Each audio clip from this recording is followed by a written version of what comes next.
Hello everyone and welcome back to Nightmare Narratives. I can picture some of you already in bed, maybe some of you just getting home from work. Wherever you are, whatever time it is, I'm glad you're here. If this helps you relax or sleep, please like and subscribe. It means a lot. Now, let's get you comfortable and I'll tell you tonight's story.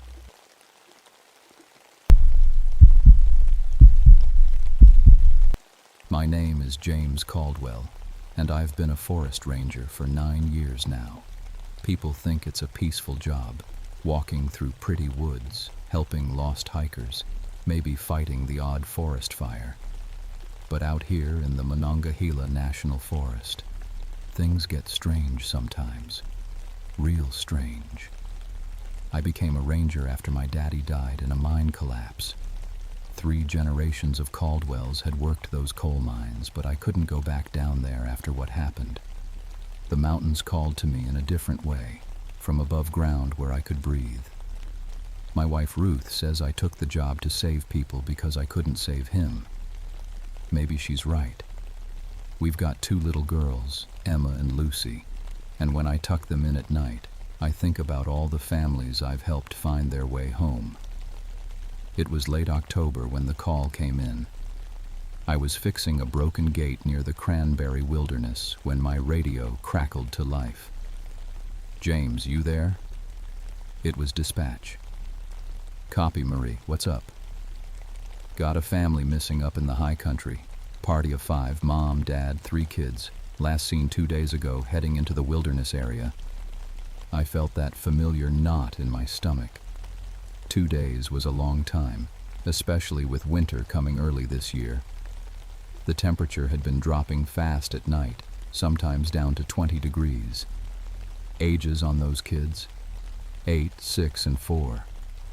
My heart squeezed tight. Emma was 6, Lucy was 4. I'm on my way. The drive up to the trailhead took me an hour on winding mountain roads. Frank Morrison, my partner, was already there loading his pack. Frank's been doing this for 20 years. He's seen it all. Missing hikers usually turn up cold and scared but alive. Sometimes they don't turn up at all. "What do we know?" I asked, checking my gear. "Radio, first aid kit, emergency shelter, enough supplies for 3 days if needed." "Family name's Peterson," Frank said, not looking up from his pack. "From Richmond. Dad's an accountant, never been camping before this trip. Mom posted on social media about wanting to disconnect from technology and connect with nature." I winced.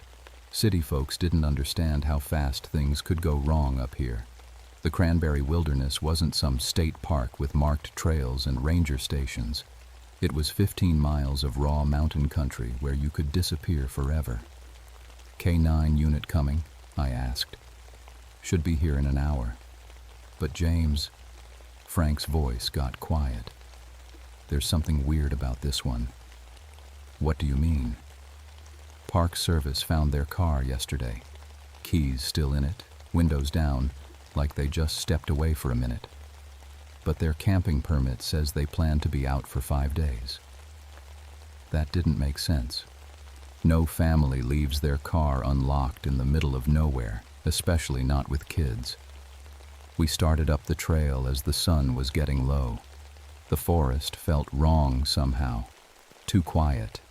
Usually you'd hear birds calling, squirrels chattering, something moving in the underbrush. But there was nothing. Just the sound of our boots on the rocky path and our breathing in the thin mountain air. "Frank, you hear that?" "Hear what?" "That's what I mean. Nothing. No birds, no insects, nothing." Frank stopped walking and listened. The silence stretched out like a heavy blanket. Even the wind had stopped blowing. "Animals go quiet before a storm sometimes," he said, but his voice sounded uncertain. We hiked for 2 more hours before we found it, their campsite. But it wasn't what I expected. The tent was still standing, stakes driven deep into the ground. A pot sat on the cold remains of a campfire, and when I touched it, The metal was still warm. "That's impossible," Frank muttered. "They've been missing for 2 days." I knelt down next to the fire pit. The ashes were cold, but underneath them I could feel heat, like someone had built a fire on top of old coals that were still burning. "Frank, look at this." Around the campsite, pressed deep into the soft earth, were tracks. But they weren't human tracks. They were huge, at least 18 inches long, with what looked like claw marks at the tips. The stride length was impossible. Whatever made them had to be at least 9 feet tall. "Bear?" Frank suggested, but he didn't sound convinced. I'd seen plenty of bear tracks. These weren't from any bear. The print was too long, too narrow, and bears don't walk upright for that distance. These tracks led away from the camp in a straight line, heading uphill toward the old abandoned mine shafts. That's when we heard it. A scream echoed across the valley, high, desperate, and human. It seemed to come from everywhere at once, bouncing off the rock walls and rolling through the trees. The sound went on and on, way longer than any human could scream.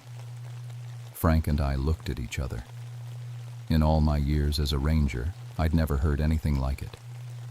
"That came from up the mountain," Frank said, pointing toward the dark line of trees above us.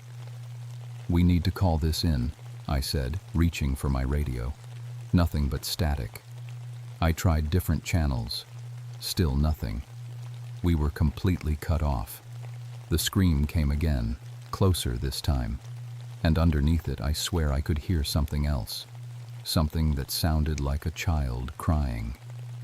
We left the Peterson family's campsite as the last light faded from the sky. Those impossible tracks led uphill through thick forest, and every instinct I had told me not to follow them. But somewhere up there, 3 kids might still be alive. Frank had his flashlight out, sweeping it back and forth across the trail. "James, these tracks, they're too deep. Whatever made them has to weigh at least 600 pounds. I shined my light on one of the prints. The earth was pressed down so hard it was like concrete. Around the edges I could see where claws had scraped against rocks, leaving deep gouges in the stone. "Maybe it's carrying something heavy," I said, but even as I said it, I knew that didn't make sense. We climbed for another hour. The tracks never wavered, never turned aside for rocks or fallen trees. They just went straight up the mountain like whatever made them didn't care about obstacles. "Frank, stop." He froze.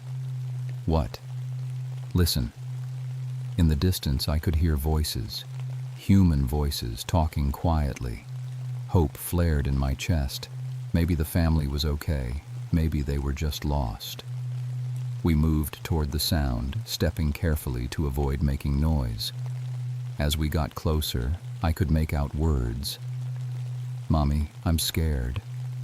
"It's okay, baby. Daddy's going to find us." "Something's out there."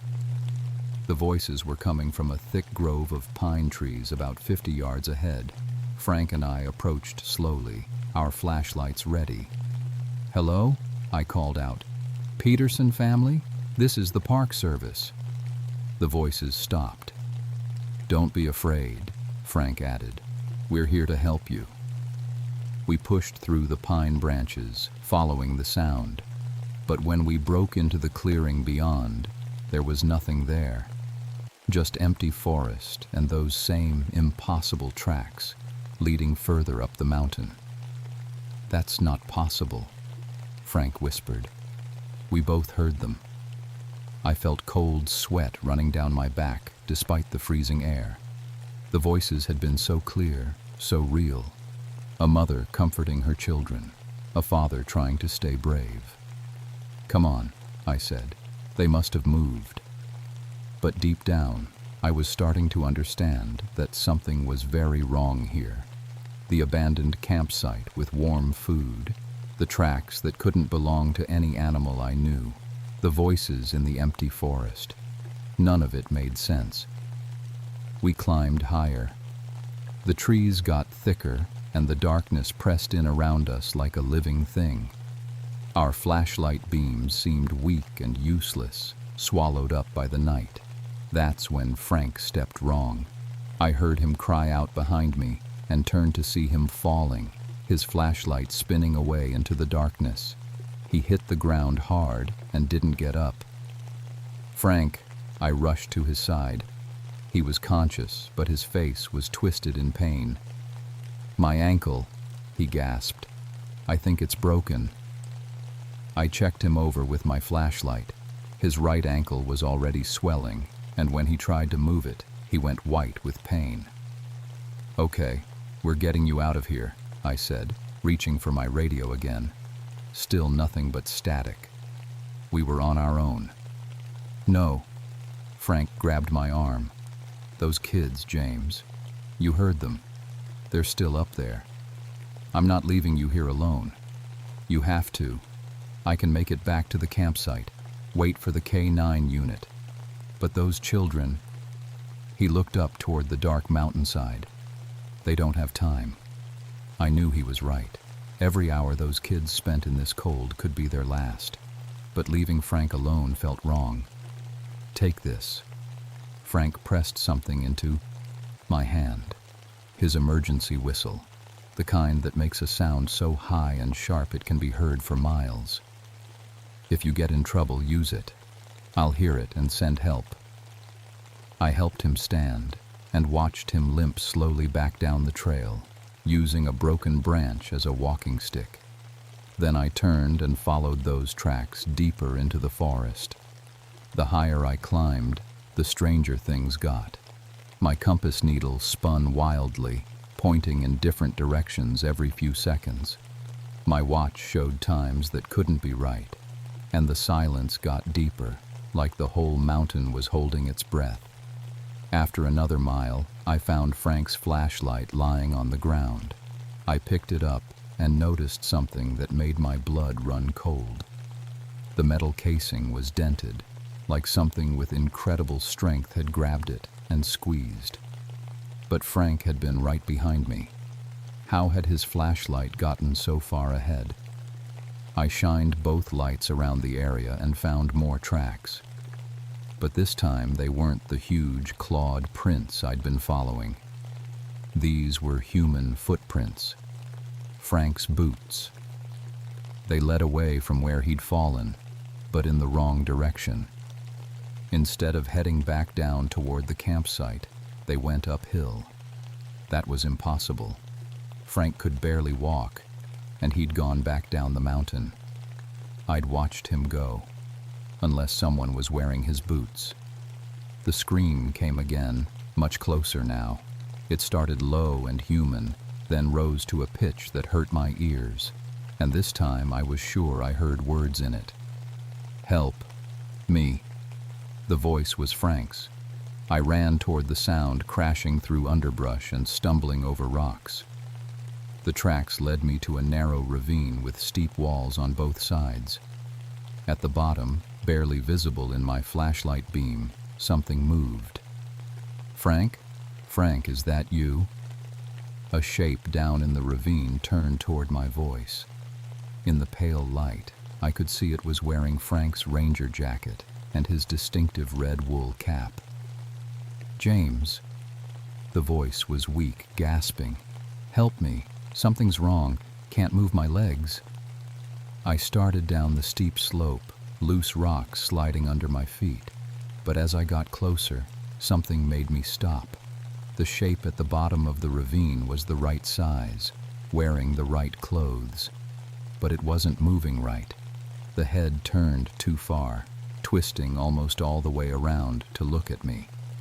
And when my flashlight beam hit its face, I saw that it wasn't Frank at all. It was something else wearing Frank's clothes. Something with yellow eyes that reflected my light like an animal's, and a mouth full of teeth that were too long and too sharp. The thing that looked like Frank smiled at me and spoke in Frank's voice. "Come down here, James. I'm hurt real bad. I scrambled backward up the slope as fast as I could, rocks cutting my hands, not caring about the noise I was making. Behind me, that terrible voice called out again, still sounding exactly like my partner. "Don't leave me. Here, James, please. It's so cold." I reached the top of the ravine and ran. I ran like I'd never run before, crashing through the forest with no idea where I was going. All I knew was that something up here could steal voices, could wear a man's clothes, could pretend to be human. And somewhere in these dark woods, it had 3 children. I ran until my lungs burned and my legs gave out. When I finally stopped, gasping and shaking, I found myself in a small clearing surrounded by twisted oak trees. Their bark was torn and shredded, like something with massive claws had been using them to sharpen its weapons. The gouges in the wood were fresh. Whatever made them had been here recently. I tried to get my bearings, but the forest looked different now. The trees seemed taller and more twisted than before, and shadows moved between them even though there was no wind. My flashlight beam felt weak and useless against the pressing darkness. That's when I heard the children crying. It was coming from deeper in the woods, the sound of kids who were scared and cold and calling for their parents. But after what I'd seen in the ravine, I didn't trust any sounds anymore. I moved toward the crying anyway. What choice did I have? The sound led me to an old mine shaft, one of the abandoned coal mines that dotted these mountains like bullet holes. A wooden frame marked the entrance, but the boards were rotted and broken. The crying was coming from down inside. "Hello?" I called into the darkness. "Kids, are you down there? I'm a park ranger. I'm here to help." The crying stopped. Then a small voice answered. "Mister, is that really you?" It was a little boy, maybe 8 years old, the same age as my nephew Tommy. "Yes, it's really me." "What's your name, son?" "Michael Peterson. I'm down here with my sisters. We're scared. Something took Mommy and Daddy." My heart pounded. This was real. This was one of the missing kids. "Okay, Michael, I'm coming down to get you." "Are you hurt?" "No, sir. But we can't find the way out. And there's something else down here with us." I felt around the mine entrance until I found an old rope that miners had used years ago. It felt strong enough to hold my weight. I tied my spare flashlight to a loop on my belt and started down. The mine shaft was deeper than I'd expected. 20 feet, 30, 40. I kept going down into the earth. The walls were rough stone and timber, and water dripped somewhere in the darkness. Finally, my feet touched solid ground. I untied myself from the rope and looked around with my flashlight. The mine opened up into a larger chamber carved out of the rock. And there, huddled against the far wall, were 3 children. 2 girls and a boy, dirty and scared, but alive. "Michael," I called out. The boy looked up. He had brown hair and freckles, and he was trying to be brave for his little sisters. "Are you really a ranger, mister?" "Yes, am. James Caldwell." I showed him my badge. "I'm going to get you out of here." "The thing that took our parents," Michael whispered. "It can sound like them. It called to us in Mommy's voice, but when we went to look, she wasn't there." "Where are your parents now?" "It took them deeper into the mine. We heard them screaming, but then it got quiet." Tears ran down his dirty face. "They're not coming back, are they?" I wanted to lie, to tell him everything would be okay. But this boy had been through enough. He deserved the truth. "I don't know," I said, "but I'm going to get you 3 somewhere safe." I was checking the kids for injuries when I heard it. Footsteps echoing from deeper in the mine. Slow, heavy footsteps that didn't sound human. "It's coming back," the youngest girl whispered. I turned off my flashlight and pulled the children behind some old mining equipment. In the darkness, we waited. The footsteps got closer, and with them came a sound I'll never forget. A low humming, like someone singing a lullaby. But the tune was wrong somehow, with notes that hurt to hear. My flashlight beam caught it as it entered the chamber. It stood at least 12 feet tall, covered in reddish-brown fur that hung in matted clumps.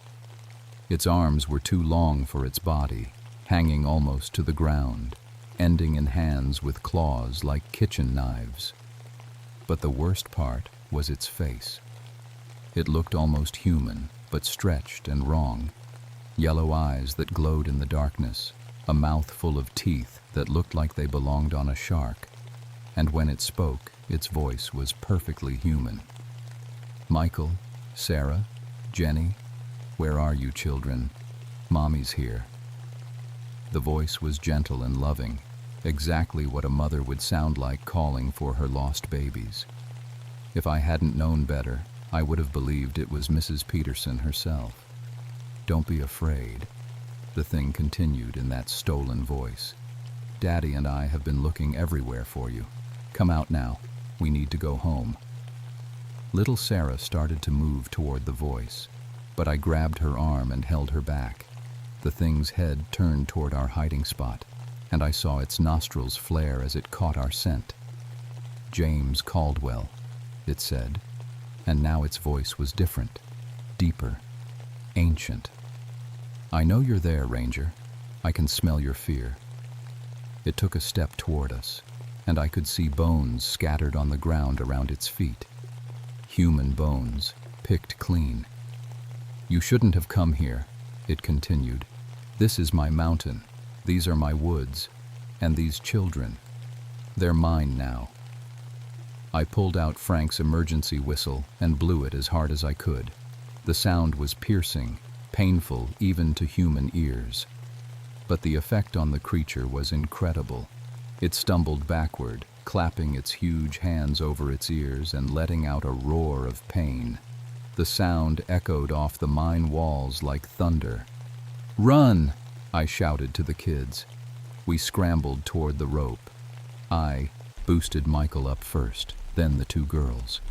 They climbed faster than I thought possible, terror giving them strength. Below us, the creature was recovering. It looked up with those burning yellow eyes and spoke in Frank's voice. You can't save them, James. I got your partner. I'll get you too. I climbed the rope as fast as I could, my hands burning from the rough fibers. Behind me, I could hear the thing starting to climb too. Its claws scraped against the stone walls as it pulled itself upward. We reached the surface and I grabbed the kids, pulling them away from the mine entrance. Behind us, I could hear the creature climbing closer. This way. I led them into the forest, following a path I hoped would take us back toward the campsite. We ran through the dark woods with that thing crashing through the trees behind us. It was fast, faster than anything that big should be able to move. And as we ran, it called to us in the voices of people we loved. It used Frank's voice to tell me he was hurt and needed help. It used the children's mother to beg them to stop running. It used my wife Ruth's voice to whisper that our daughters were in danger. But we didn't stop. We ran until we saw lights ahead through the trees. The K-9 unit had finally arrived, and their searchlights cut through the darkness like beacons of hope. When the rescue team saw us stumbling out of the forest with 3 traumatized children, they didn't ask many questions. They just got us warm and safe and started the hike back to civilization. I looked back once at the dark tree line. Something was watching us from the shadows, but it didn't follow. Maybe it knew it couldn't hunt with so many people around. Or maybe it was just patient. Maybe it knew we'd have to come back. The rescue team got us down to the ranger station by dawn. The 3 Peterson children were checked by paramedics, cold and scared, but alive. They sat close together on a bench, not talking much, just holding hands like they were afraid to let go. I gave my report to the sheriff, but I left out most of what really happened. How do you tell people about something that steals voices and wears dead men's clothes? How do you explain tracks that couldn't exist and children's voices in empty woods? So you think it was a bear attack? Sheriff Williams asked, looking at me over his reading glasses. That's the only thing that makes sense. I lied. But we both knew there were problems with that story. Bears don't carry people away without leaving blood. Bears don't make tracks like the ones we'd found. And bears definitely don't hunt in abandoned mines. What about your partner, Morrison? That was the question I'd been dreading. He stayed behind to search the mine system, lost radio contact around midnight. It wasn't exactly a lie. Frank had stayed behind, just not by choice. They sent a team back up to look for him, 6 rangers with dogs and full equipment. They found his torn uniform scattered around the mine entrance, but no body. The official report said bear attack, but I could see the doubt in their eyes. The Peterson children were taken to the hospital for observation. Before they left, 8-year-old Michael came over to where I was sitting. "Mr. James," he said quietly, "that thing, it's still up there, isn't it?" I wanted to lie to him, to tell him it was over and he was safe. But this boy had looked into the face of something impossible and survived. He deserved the truth. "Yes," I said, "it's still up there." He nodded like he'd expected that answer. It knew our names. It knew Mommy's voice perfectly. How did it know? "I don't know, son." "Will it come looking for us?" That question kept me awake for the next 3 nights. Would it hunt beyond its mountain territory? Could it track the children to their home in Richmond? I didn't have answers, and that scared me more than anything. 2 weeks later, I was sitting at my kitchen table trying to write my final report when Ruth found me. "You haven't been sleeping," she said, sitting down across from me. "I'm fine."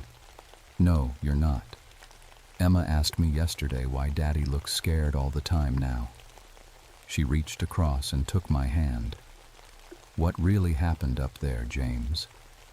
I looked at my wife, this good woman who'd married a miner's son and supported his crazy dream of protecting the forest. I thought about Emma and Lucy sleeping upstairs, safe in their beds. How could I tell her that something ancient and hungry lived in the mountains we called home? There are things in these woods, Ruth. Things that don't belong in any nature book. She studied my face for a long moment. "Your grandmother used to tell stories about the old mountains, about things that were here before the Cherokee, before anyone. She called them the first hungry. You never told me that, because I thought they were just stories." Ruth squeezed my hand. "But I see in your eyes what Grandma saw in hers, the knowledge that some stories are true." That night, I made a decision. I requested a transfer to the main office in Charleston. Desk work, no more mountain patrols, no more search and rescue. Ruth thought it was because of what happened to Frank, and I let her believe that. But the real reason was the dreams. Every night, I heard that thing calling to me in Frank's voice. Every night, I saw those yellow eyes watching my family's house from the tree line. And every morning, I checked our windows and doors, looking for signs that something had tried to get in. On my last day in the field, I drove back up to the cranberry wilderness one more time. I told myself I was checking the area, making sure it was safe for other rangers. Really, I needed to know if it was still there. I hiked to the Peterson family's old campsite. Everything had been cleaned up, but those massive tracks were still pressed into the earth. They led away from the camp and up toward the mine, just like before. I followed them. At the mine entrance, I found something that made my blood freeze. Bones arranged in careful patterns around the shaft opening. Human bones, some old and weathered, others still fresh.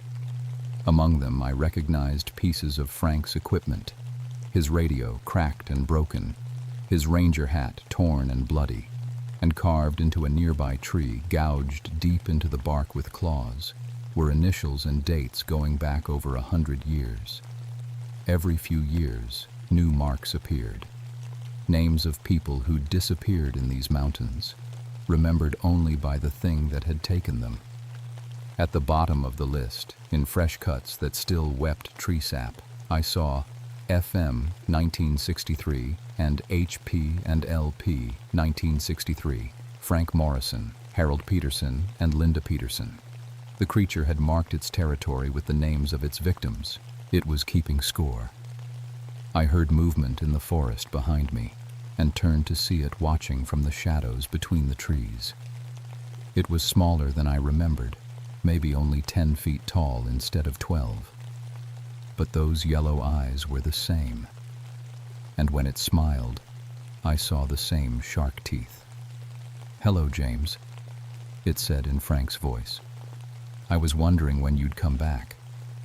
Every instinct told me to run, but something made me stand my ground. Maybe it was anger. Maybe it was the need to understand." "What are you?" I asked. "I'm hungry," it said simply. "I'm old, and I'm lonely." "Why do you do this?" "Because I can. Because this mountain has been my home since before your kind learned to make fire. Because the taste of fear is sweeter than any meat." It took a step closer, and I could smell something awful coming off it. Death and decay and something else. Something that reminded me of deep caves and places where the sun never shines. "I could have taken you that night," it continued. "You and those children. But where's the fun in that? Now you'll go back to your safe little life, and you'll remember me every time the wind howls in the trees, every time your daughters play alone in the yard, every time your wife calls to you from another room. Stay away from my family." It laughed, a sound like rocks falling down a cliff face. "I don't need to come to them, James, because part of you will always be here with me. Part of you will always be running through these dark woods, hearing the voices of people who are already dead." The creature faded back into the shadows like smoke, but its voice lingered. "Sweet dreams, Ranger." I walked back to my truck on shaking legs and drove away from the cranberry wilderness for the last time. But as I reached the main road, I looked in my rearview mirror and saw something that still haunts me. High up on the mountainside, barely visible against the dark trees, a tall figure was watching the road. Waiting. It's been waiting for almost 60 years. Now, sometimes other rangers report strange things from that area, missing hikers, impossible tracks, voices in the empty woods. But the reports get filed away and forgotten. People don't want to believe in monsters. I know better. Some things are older than our disbelief, hungrier than our understanding, and more patient than our fear. And some of them are still out there, waiting in the dark hollers of Appalachia, calling to us in the voices of people we love. That was 62 years ago. I'm 93 now, sitting in a nursing home in Charleston, telling this story to anyone who'll listen. Most folks think I'm just an old man whose mind has slipped. The nurses smile and nod when I talk about the creature in the mountains, but I can see they don't believe. Ruth passed away 5 years ago. Before she died, she told me she'd always known there was more to what happened that October than I'd admitted. She said she could see it in the way I checked the locks every night, and how I'd never let our girls play outside alone, in the nightmares that woke me up screaming Frank's name. Emma and Lucy are grandmothers themselves now. They live in other states, safe from the mountains. I never told them the real reason we moved away from the Monongahela. Some burdens are meant to be carried alone.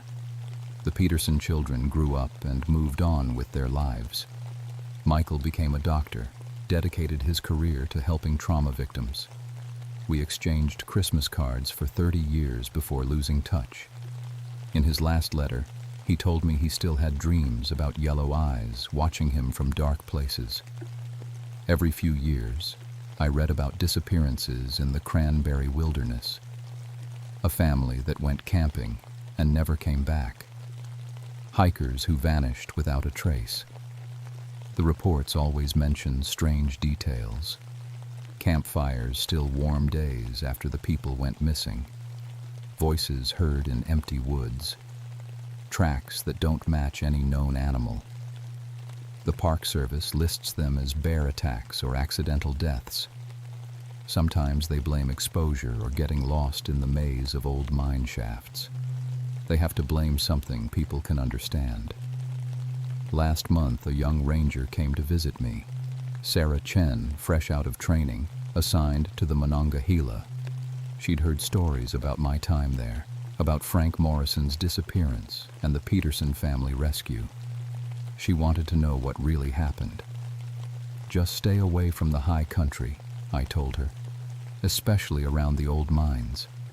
And if you hear voices calling to you in the woods, don't follow them, no matter whose voice it is. She looked at me like I was a crazy old man, but she wrote it down in her notebook anyway.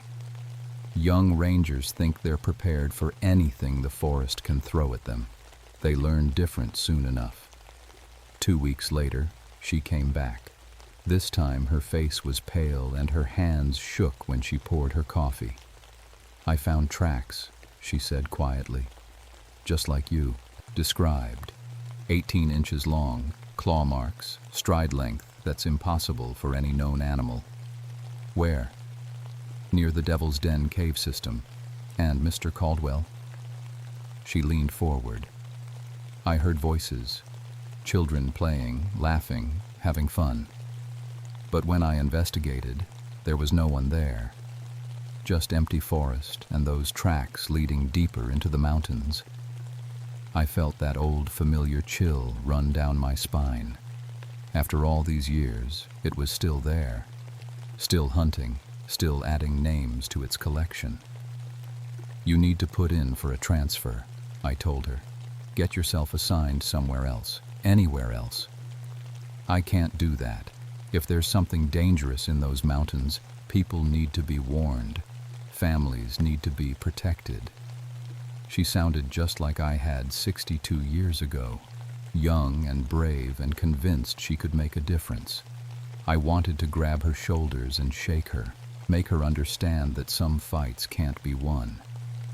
Instead, I went to my nightstand and pulled out something I'd kept hidden for over 6 decades. Frank's emergency whistle, the one that had saved our lives that night in the mine. I pressed it into her hands. If you won't transfer, then take this. And remember, if you ever find yourself face to face with something that shouldn't exist, this sound might be the only thing that saves you. She left that day with the whistle in her pocket and determination in her eyes, just like I'd had once, just like Frank had had. I pray she's smarter than we were. Sometimes on quiet nights when the wind blows from the east, I swear I can hear it calling across the miles. Not with Frank's voice anymore. Those memories have probably faded even for something that old. But with new voices now. Fresh victims whose names are carved into trees deep in the Monongahela. And sometimes, in my darkest moments, I wonder if it remembers me. If it's waiting for me to die so it can add my name to its collection. After all these years, maybe I still belong to those mountains. Maybe part of me never really left. But that's a problem for another day. Right now, all I can do is hope that young Ranger Chen listens to advice from a crazy old man. Hope that she stays away from places where voices call from empty woods and tracks lead into darkness. Because some things are better left alone in the hollers and hollows of Appalachia, where the mountains keep their secrets and the hungry things wait in patient darkness for the next person foolish enough to follow strange sounds into the night. The holler screamer is still out there, and it's still hungry.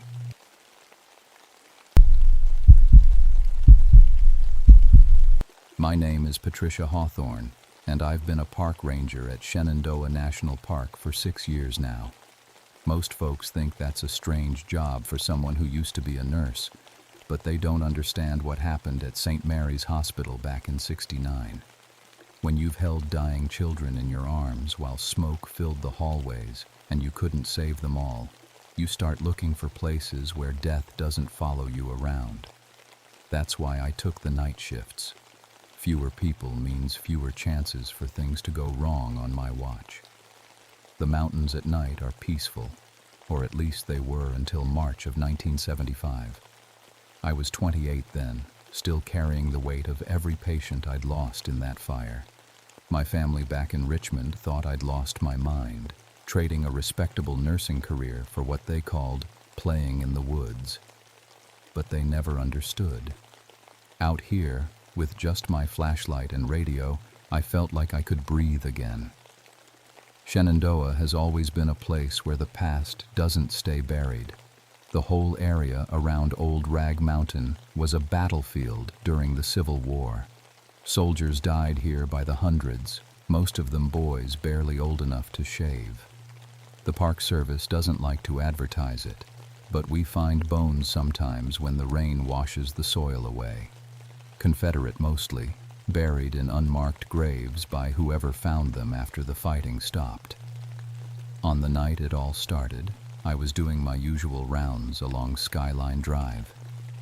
It was that strange time in March when winter hasn't quite let go, but spring is trying to push through. Fog rolled through the valleys like smoke, making everything look ghostly, even without any help from the supernatural. I'd just finished checking the campground at mile marker 45 when my radio crackled to life. "Patricia, you there?" It was Tom Bradley, the day ranger who'd been working these mountains longer than anyone. Good man, but he had a nervous way of talking when something was bothering him. "I'm here, Tom. What's going on?" Got another one of those calls about the crying woman. Third one this week. Visitor said she saw a lady in white near Limberlost Trail, sobbing like her heart was broken. "You mind checking it out?" I sighed and keyed the radio. On my way. People see all kinds of things in the mountains at night. Usually it's just shadows playing tricks or maybe a screech owl that sounds too human for comfort. But Tom wouldn't have called if he didn't think it was worth checking. That's the thing about being a ranger. You take every call seriously, even the weird ones. The drive to Limberlost Trail took 20 minutes on the winding mountain roads. My patrol car, a sturdy Ford with enough scratches and dents to tell stories, handled the curves well enough. I kept the radio low and listened to the sounds of the forest through my open window. Normal night sounds. Owls calling, small animals moving through the underbrush, wind through the trees. When I pulled into the trailhead parking area, everything seemed quiet. My flashlight, a big Kell light that could double as a club if needed, cut through the darkness as I walked toward the trail entrance. The beam picked out the familiar wooden sign marking the beginning of the loop trail. That's when I noticed the temperature. It wasn't just cool, it was cold. The kind of cold that comes from somewhere deeper than weather. My breath started showing in the air, which shouldn't have happened on a March night when the temperature was supposed to be in the 50s. I checked my watch. 11:47 p.m. The silence that followed was the kind that makes your ears ring. No owl calls. no rustling leaves. Even the wind had stopped.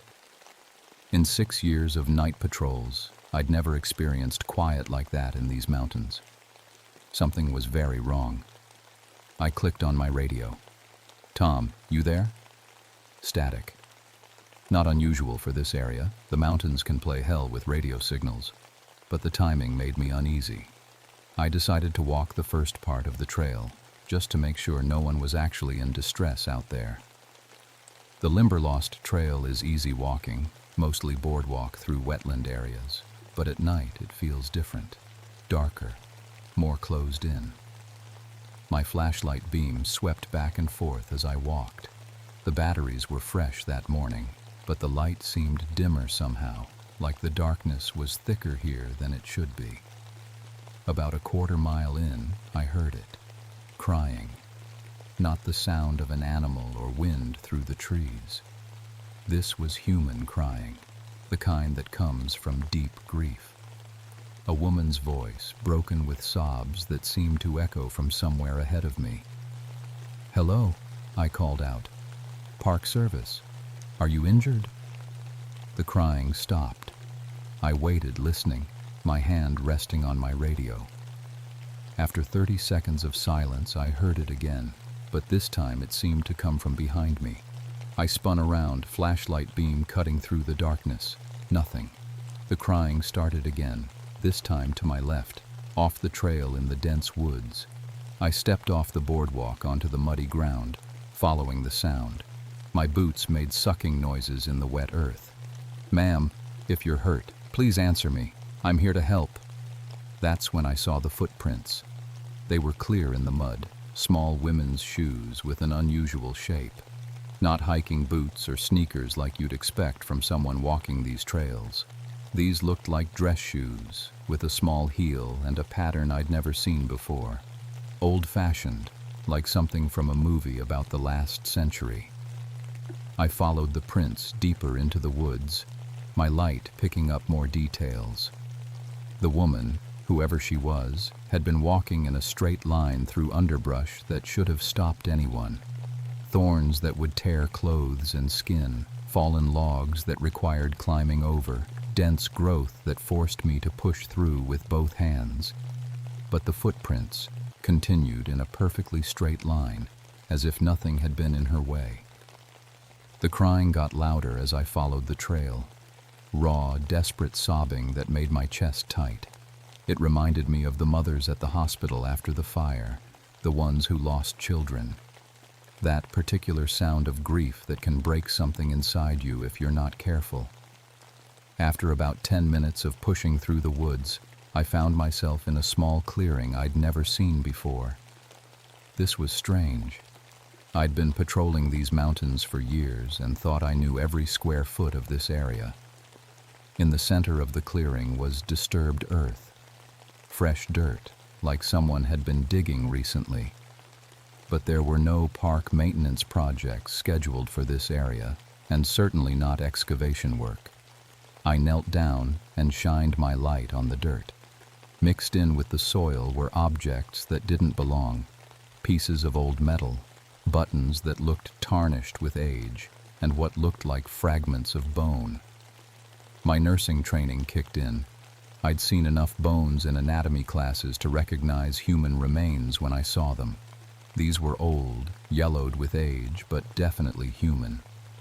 I stood up quickly, my mind racing. This could be anything from an old burial site to a crime scene. I needed to get back to my car and call for backup. That's when the crying stopped, and I heard the voice. "Where is he? Where's my boy?" The words came from directly in front of me, but there was nothing there. Just empty air above the disturbed earth. Every hair on my body stood up. The temperature dropped another 10 degrees, and my flashlight flickered.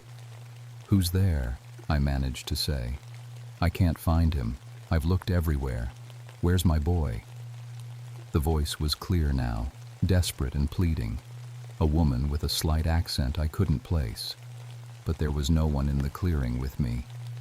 I backed toward the tree line, my light sweeping frantically. "Ma'am, I can't see you. Are you injured?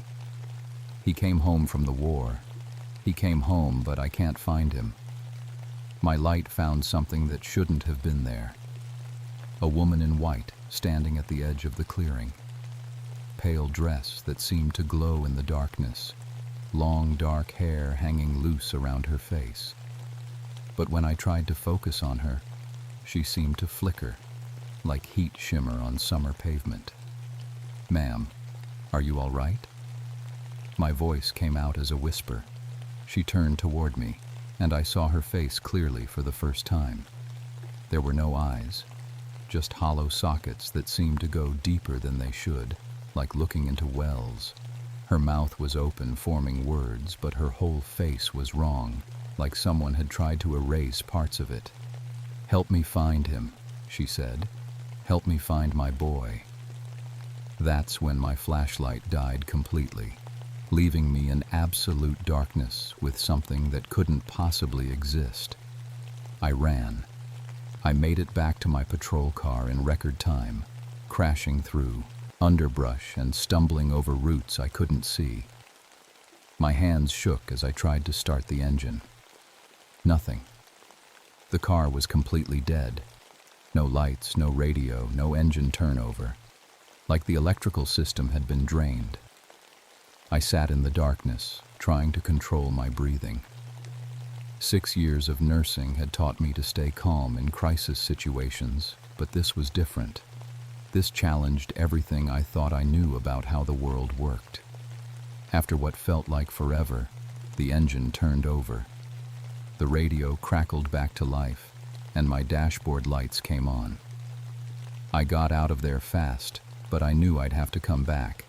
Whatever was happening in those woods was connected to those bones, and people could be in danger. The next morning, I drove to the park office and found Tom Bradley already there with coffee and a worried expression. "How'd it go last night?" he asked.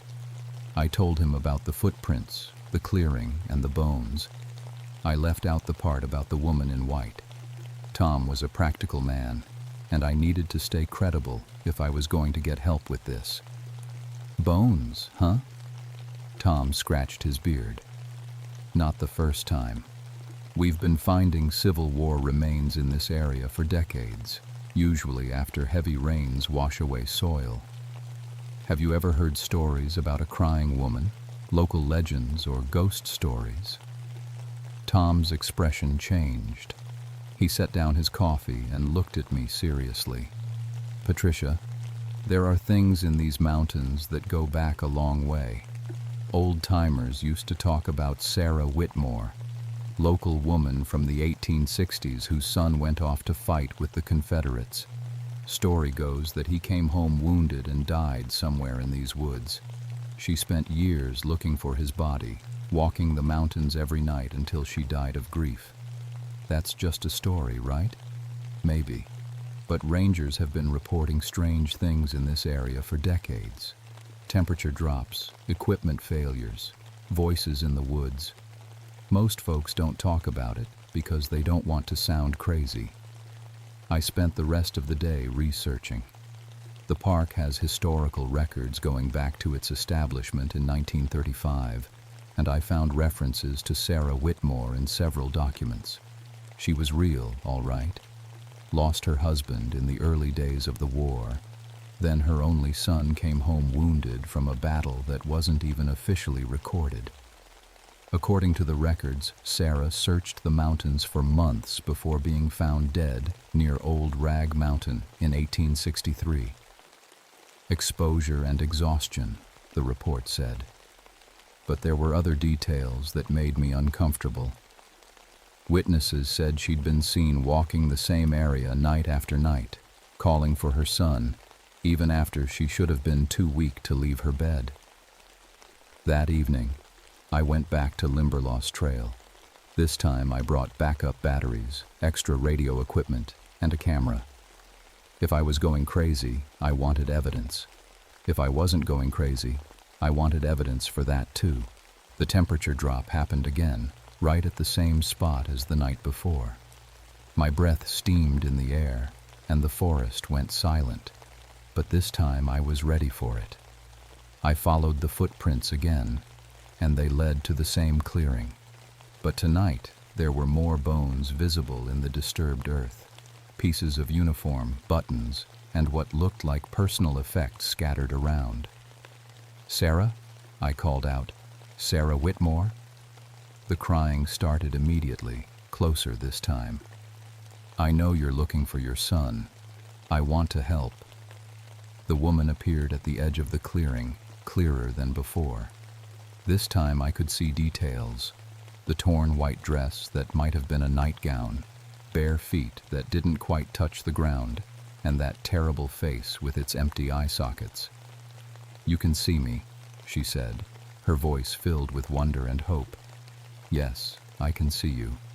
Tell me about your son." "James. His name was James Whitmore. He came home from the fighting with a hole in his side, bleeding inside. I tried to nurse him, but he was so weak. One morning he was gone. Just gone. I've been looking for him ever since." As she spoke, I began to understand. This wasn't just a ghost story. This was a mother's love that had refused to accept death, that had somehow continued beyond the grave. "Sarah, how long have you been looking?" "Days. Weeks. I lose track of time, but I'll find him. A mother always finds her child." She didn't know she was dead, didn't understand that more than a century had passed. That's when I felt it. A crushing weight of sadness that came from outside myself. Images flashed in my mind. A young soldier stumbling through dark woods, bleeding, calling for his mother. The boy collapsing near a hidden cave. His mother searching frantically, growing weaker each day until she died still calling his name. The emotional assault was overwhelming.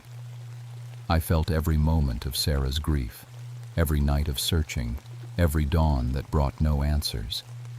It was like drowning in someone else's sorrow. But worse than that, the sadness triggered my own memories. The children from the hospital fire flooded back, the ones I couldn't reach in time, the ones who called for their mothers as the smoke took them. I fell to my knees in the clearing, sobbing uncontrollably. Sarah's grief had found the crack in my own heart and pried it wide open. "You understand," Sarah said, moving closer. "You know what it's like to lose them." I forced myself to look up at her. "Sarah, I need to tell you something about James, about where he might be." But before I could continue, my vision blurred and I saw something else. A cave opening, hidden by fallen rocks and overgrown with vines. Inside, the remains of a young soldier still wearing pieces of his Confederate uniform. The vision was so clear, I knew exactly where to find it. The cave was exactly where the vision had shown me, about half a mile north of the clearing, hidden behind what looked like a natural rockfall. In daylight, you'd walk right past it. But with Sarah's memories guiding me, I could see where the opening had been partially concealed by debris. I came back the next morning with proper caving equipment, ropes, a helmet with a headlamp, and emergency gear. If James Whitmore's remains were really in there, I owed it to both him and his mother to handle this properly. The opening was barely wide enough for one person to crawl through. Inside, the cave expanded into a natural chamber about the size of a small room. My headlamp picked out details that confirmed what I'd seen in the vision. Human remains lay against the far wall, still partially clothed in the rotted remnants of a Confederate uniform. A water-stained leather pouch nearby contained papers that had somehow survived the decades. When I carefully opened it, I found a letter addressed to "My dearest mother" in fading ink. The letter was never finished. It described James's wound, his struggle to make it home, and his certainty that he was dying. The last line read, "Tell Mother I tried to make it home to her. Tell her I..." That's where it ended. I sat in that cave for a long time, thinking about Sarah Whitmore searching these mountains for over a century, driven by love that couldn't accept loss, thinking about my own inability to let go of the children I'd failed to save. That night, I went back to the clearing with a plan. Sarah appeared as soon as I called her name, but this time she looked different, more solid, more present. The grief was changing her, making her stronger and more dangerous. "I know where James is," I told her. "Where?" The word came out as almost a scream. "I found his body, Sarah. He's been dead since 1863, just like you have." The temperature in the clearing plummeted. Frost began forming on the trees around us. No, I'm not dead. I'm looking for my son. I'm taking care of him." "Sarah, look at yourself. Look at your hands." She held up her arms, and in my flashlight beam we could both see through them to the trees behind. "You died searching for him. You both died. But you can't let go." The wailing that came from her then was inhuman. It was the sound of a century of denied grief finally breaking free. The trees around us began to bend away from the clearing, and I felt that crushing sadness again, but stronger this time. This was her power. She fed on grief, on the inability to accept loss, and I realized that's why she had appeared to me specifically. I was carrying my own unresolved grief, and it had called to her. "You have to let him go, Sarah. You have to let yourself go." "I can't. A mother never abandons her child." "You're not abandoning him. You're freeing him." The emotional assault intensified. I saw flashes of every patient I'd lost, every child who'd died while I tried to save them. Sarah was using my own guilt against me, trying to bind me to her eternal search. But I'd learned something in my years as both a nurse and a ranger. Sometimes the greatest act of love is letting go. "Sarah, I need you to listen to me. I'm going to bring James to you. His body, his remains. You can say goodbye properly." The wailing stopped. "You would do that?" "Yes. But after that, you both need to move on. This isn't love anymore, Sarah. This is just pain keeping you trapped." It took me 3 trips to carefully transport James's remains from the cave to the clearing. I'd contacted Tom and the park historian, and we'd arranged for a proper burial in the park cemetery with historical markers for both mother and son. But first, I had one last meeting with Sarah Whitmore. I arranged the remains respectfully in the clearing and stepped back. Sarah appeared immediately, more solid than I'd ever seen her. For a moment, she just stared. Then she knelt beside the bones, and I watched as her ghostly hands seemed to touch her son's skull. "My boy," she whispered. "My poor boy. You've been alone so long."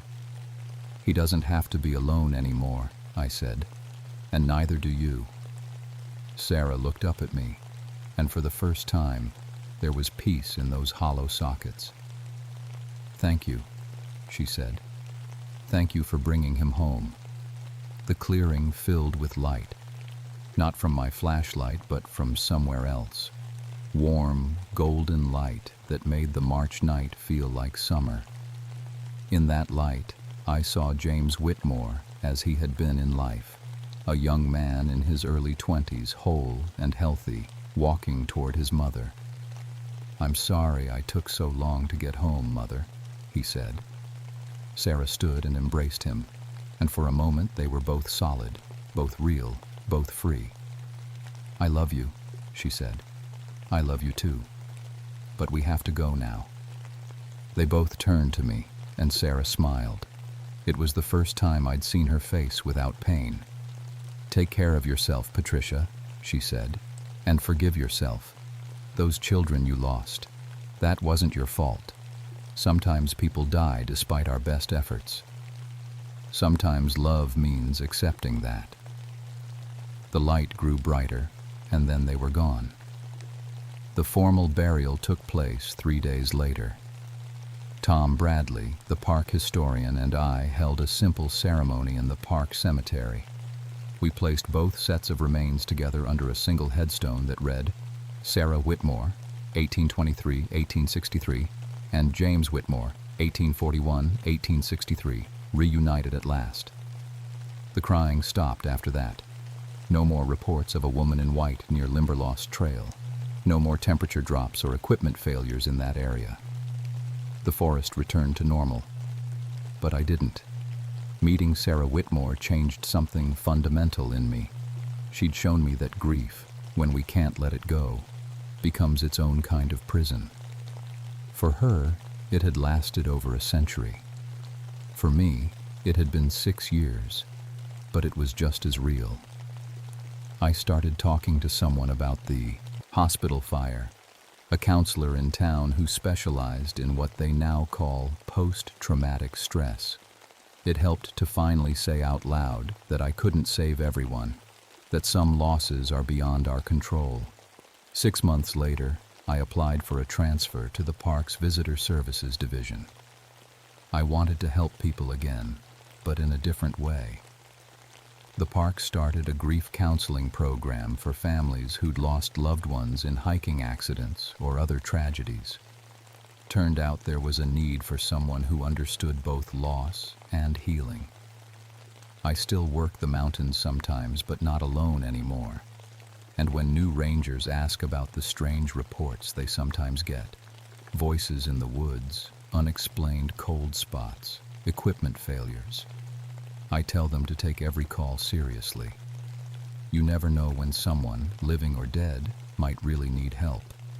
The mountains keep their secrets, but they also keep their promises. Sarah Whitmore got her son back. I got my peace back. And somewhere in the valleys of Shenandoah, 2 souls who were lost for far too long finally found their way home. Sometimes, late at night when I'm doing paperwork in the ranger station, I think I can still hear the echo of that golden light.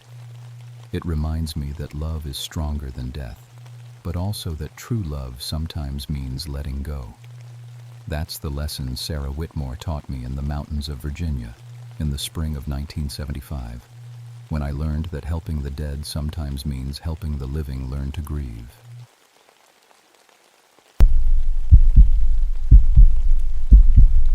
My name is Luther McGrady, and I've been a park ranger in the Great Smoky Mountains for 22 years. I've seen bear attacks, stupid tourists, and more dead bodies than I care to count. But nothing in all my years prepared me for what happened in Moonshine Hollow that August. People always ask me why I became a ranger after spending half my youth running moonshine through these same mountains. Truth is, the mountains never let you go. Once they get in your blood, you're stuck. My daddy ran shine, his daddy before him. When I met my Sarah, she made me choose between the bottle and her. Wasn't much of a choice. That was back in '35. Sarah died of cancer 3 years ago. Now it's just me and my boy Bobby, who's 17 and thinks he wants to follow in my footsteps. I keep telling him there's better ways to make a living, but these mountains call to the McGrady blood. The morning it all started was hotter than the devil's kitchen. August in the Smokies can cook a man alive, but this was different. Even the birds weren't singing. That should have been my first warning. I was checking my gear in the ranger station when Sheriff Davies called. 3 hikers had gone missing near Cataract Falls. City folks from Atlanta, been overdue for 2 days. Their car was still parked at the trailhead with a cooler full of warm beer and sandwiches going bad in the heat. "Luther, I need you to head up there," Davies said over the crackling radio. "You know that country better than anybody." He was right. I'd run shine through every hollow and creek in that area. Knew every trail, every cave, every place a man could hide a still or lose himself forever. The Cataract Falls area was tricky. Lots of old moonshine operations back in there, some going back to my granddaddy's time. I loaded my pack with the usual gear: water, first aid kit, rope, my .30 Aero 6 rifle.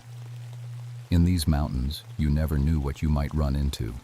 Bears were common, but we'd had reports of wild boar moving down from Tennessee. Nasty creatures that could tear a man apart. The hike to Cataract Falls normally took 2 hours, but I was making good time. The heat was murder, though. By the time I reached the falls, my shirt was soaked through. The waterfall was running lower than I'd ever seen it, just a thin trickle over the rocks. That's when I found the first sign something was wrong. There was an old still site about a quarter mile from the falls. Been abandoned since Prohibition ended, but the stone foundation was still there. I'd checked it many times over the years, made sure no one was trying to start up operations again. What I found made my blood run cold. The whole site was destroyed. Not torn down, destroyed.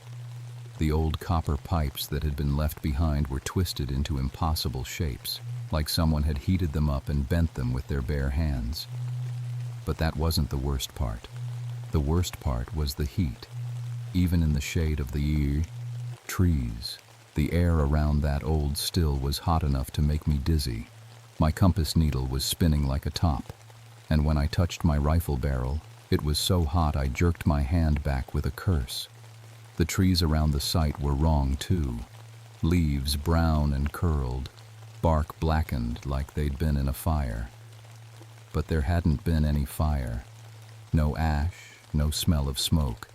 Just heat and dead plants and metal twisted into shapes that hurt to look at. I called it in on my radio, but all I got was static.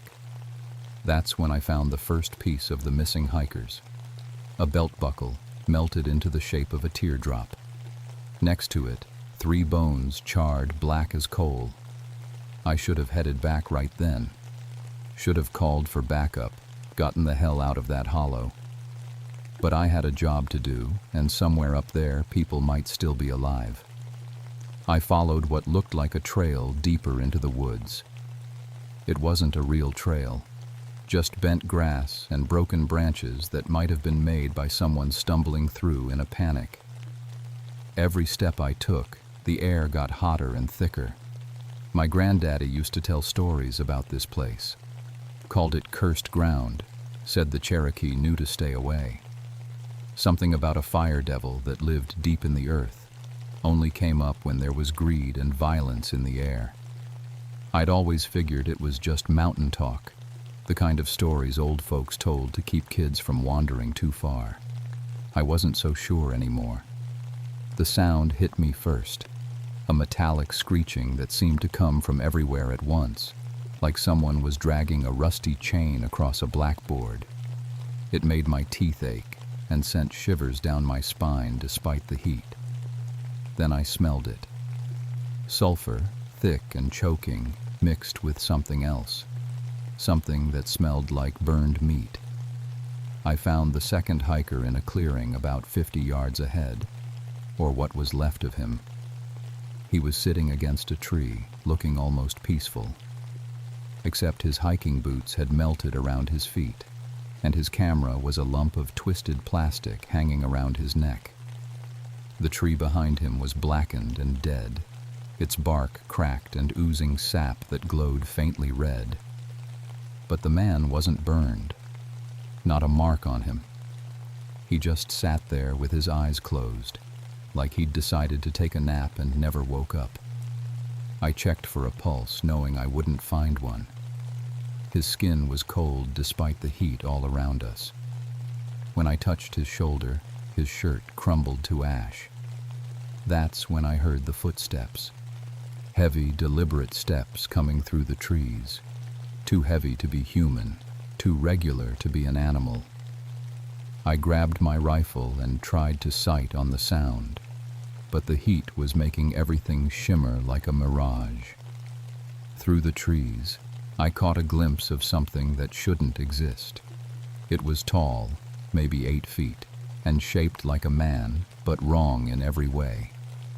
Fire danced around it like a living thing, not burning it, but part of it. Its eyes glowed red, as coals, and when it moved, the very air bent around it with heat. The fire devil, just like Granddaddy's stories. It saw me looking and smiled. When it smiled, the temperature shot up another 20 degrees. The barrel of my rifle started glowing cherry red, and I had to drop it before it burned my hands. The thing laughed, a sound like metal breaking, and vanished back into the trees. I ran, crashed through branches and stumbled over roots, not caring about the noise I was making. Just had to get away from that clearing, away from the heat and the smell of sulfur and the memory of those glowing red eyes. I made it maybe 100 yards before I tripped over something soft. The third hiker was a woman, young, maybe 25. She was alive but barely conscious, mumbling something about fire and metal and a devil in the woods. Her hiking gear was melted and twisted, but she didn't have a mark on her. I got her up and half carried her toward what I hoped was the way out. She kept talking, not making much sense, but what she said made my blood run cold. "It's making something," she whispered, "down in the deep places, making something from all the metal, all the greed and hate from the old days. It's almost finished." We made it back to the ranger station just as the sun was setting. The woman was taken to the hospital, but the doctors said there was nothing wrong with her except exhaustion and dehydration. She wouldn't talk about what happened in the woods, just stared at the wall and jumped every time someone dropped something metal. I should have let it go, should have marked the area as dangerous and stayed away. But people were dead, and something in those woods was killing them. And I had the sinking feeling it wasn't done. The federal agent showed up 2 days later. Name was Patterson, ATF, investigating reports of illegal distilling in the National Forest. Clean-cut city boy who probably never saw a real mountain in his life. "Ranger McGrady," he said, shaking my hand with a grip that tried too hard. "I understand you found evidence of moonshine operations in the Cataract Falls area." I told him what I'd found. The twisted copper pipes, the destroyed still site. Didn't mention the fire devil or the dead hikers. Figured he'd think I was crazy. "I need you to guide me back there," Patterson said. "We've been tracking a major operation somewhere in these mountains. This could be the break we need." I tried to talk him out of it. Told him the area was dangerous, maybe contaminated with some kind of chemical spill. But federal agents don't listen to mountain rangers, especially ones with a moonshining past. We set out at first light. I brought extra water and my backup rifle, a bolt action that might hold up better to the heat. Patterson carried enough gear for a week in the wilderness and a pistol that looked like it had never been fired. The hike up was worse this time. The heat started hitting us while we were still a mile away from the falls. By the time we reached the destroyed still site, Patterson was red-faced and dripping sweat. "Jesus," he said, looking at the twisted metal. "What could do something like this?" I was about to answer when we heard it, the metallic screeching, louder this time, coming from deeper in the woods. But now there was something else mixed in with it, a rhythmic pounding, like hammer on anvil. "Someone's working," Patterson said, pulling out his pistol. "Come on." We followed the sound through the dead trees. The farther we went, the hotter it got, and the louder the hammering became. Whatever was making that noise was big and working hard. We found it in a natural bowl in the mountainside, a place I'd never seen before despite knowing these woods for 40 years. Steam rose from cracks in the ground, and the air shimmered with heat so intense it was hard to breathe. In the center of the bowl was a workshop from hell. Twisted metal structures rose from the ground like impossible sculptures. Anvils made from melted copper pipes, hammers forged from old steel parts, tongs crafted from hiking gear and camping equipment. Everything glowed with its own red light, and the heat coming off it would have melted skin. And working at the largest anvil, shaping something with blows that shook the ground, was the fire devil. Up close, it was even more terrible. 9 feet tall and built like a blacksmith, muscles like coiled steel under skin that glowed like embers. Its hair was actual flames, dancing and crackling as it worked. When it hammered, sparks flew like shooting stars. It was making something long and sharp and beautiful in the way that dangerous things can be beautiful. A blade of some kind, but not like any weapon I'd ever seen. It seemed to be alive, pulsing with its own light. Patterson raised his pistol. "Federal agent, you're under arrest." The fire devil looked up and smiled. The temperature shot up so fast that Patterson's gun barrel started glowing. He screamed and dropped it, clutching his burned hand. The creature laughed and went back to its work. But now it was watching us, those red eyes never leaving our faces as it hammered away at its impossible weapon. "Run," I whispered to Patterson. We didn't make it far. The fire devil finished whatever it was making and came after us. Not running, just walking with those long, heavy steps. But every step it took, the ground behind it cracked and glowed. Trees burst into flame as it passed. The very air caught fire. Patterson stumbled and fell. When I turned to help him, I saw why. His badge had melted. The metal had gotten so hot it burned right through his shirt and into his chest. He was dead before he hit the ground, a look of surprised pain frozen on his face. I kept running until I couldn't run anymore, then hid in a cave I remembered from my moonshining days, waited until the sun went down and the terrible heat faded from the air. When I finally made it back to the station, I called in Patterson's death as a hiking accident. Didn't see much point in trying to explain the truth. But I couldn't stop thinking about that weapon the fire devil was making, and about what my granddaddy used to say about the old feuds, the violence and greed that had soaked these mountains in blood. The devil was getting ready for something, and I had the feeling I knew what it was. I spent 3 days researching in the county library, digging through old newspapers and Cherokee tribal records. What I found made my hands shake. Back in 1922, there had been a war in Moonshine Hollow. 3 families fighting over territory and markets, killing each other over copper pipes and corn mash. The McCready clan, the Hutchins family, and the Cherokee who'd been running shine through those mountains for longer than anyone could remember. It ended when old Ezra McCready burned down a still with 2 Cherokee brothers inside. Before he died, one of them, a medicine man named Joseph Crow Feather, put a curse on the hollow. Said he was calling up something from the deep places, something that would punish greed and violence wherever it found it. The killing stopped after that, but not because people came to their senses. They stopped because something started hunting them in the woods. 7 men died over the next month, all found burned, but not touched by fire. The survivors fled, and no one went back to Moonshine Hollow for 20 years.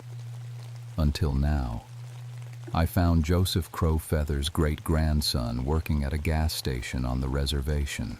Old man named Thomas, maybe 70, with hands scarred from a lifetime of metalwork. "My great-grandfather was a fool," he said when I told him what I'd found in the woods. Thought he could control the fire devil, use it to get justice for his people. But devils don't care about justice. They only care about feeding. He told me the rest of the story, how Joseph Crow Feather had used the old rituals to call something up from the earth, something that fed on violence and hatred, how it had grown stronger with every death, every act of greed and rage in those mountains. "It's been sleeping," Thomas said, "waiting for enough anger and violence to wake it up again. Your federal agent, your missing hikers, they disturbed its rest. Now it's hungry." He gave me what I needed to stop it. sacred water from a spring that had never been touched by metal, clay from the deepest part of the mountain, blessed by his ancestors, and words, Cherokee words that meant, "Go back to the deep places and sleep." "It won't be easy," he warned me. "The devil will fight, and you might not survive." I knew he was right, but I also knew I couldn't let that thing loose in the world. Too many people would die. I went back to Moonshine Hollow that night, carrying my grandfather's old lantern and a backpack full of sacred water and blessed clay. The heat hit me before I was halfway there, and by the time I reached the devil's workshop, the air was like breathing fire. The fire devil was waiting for me.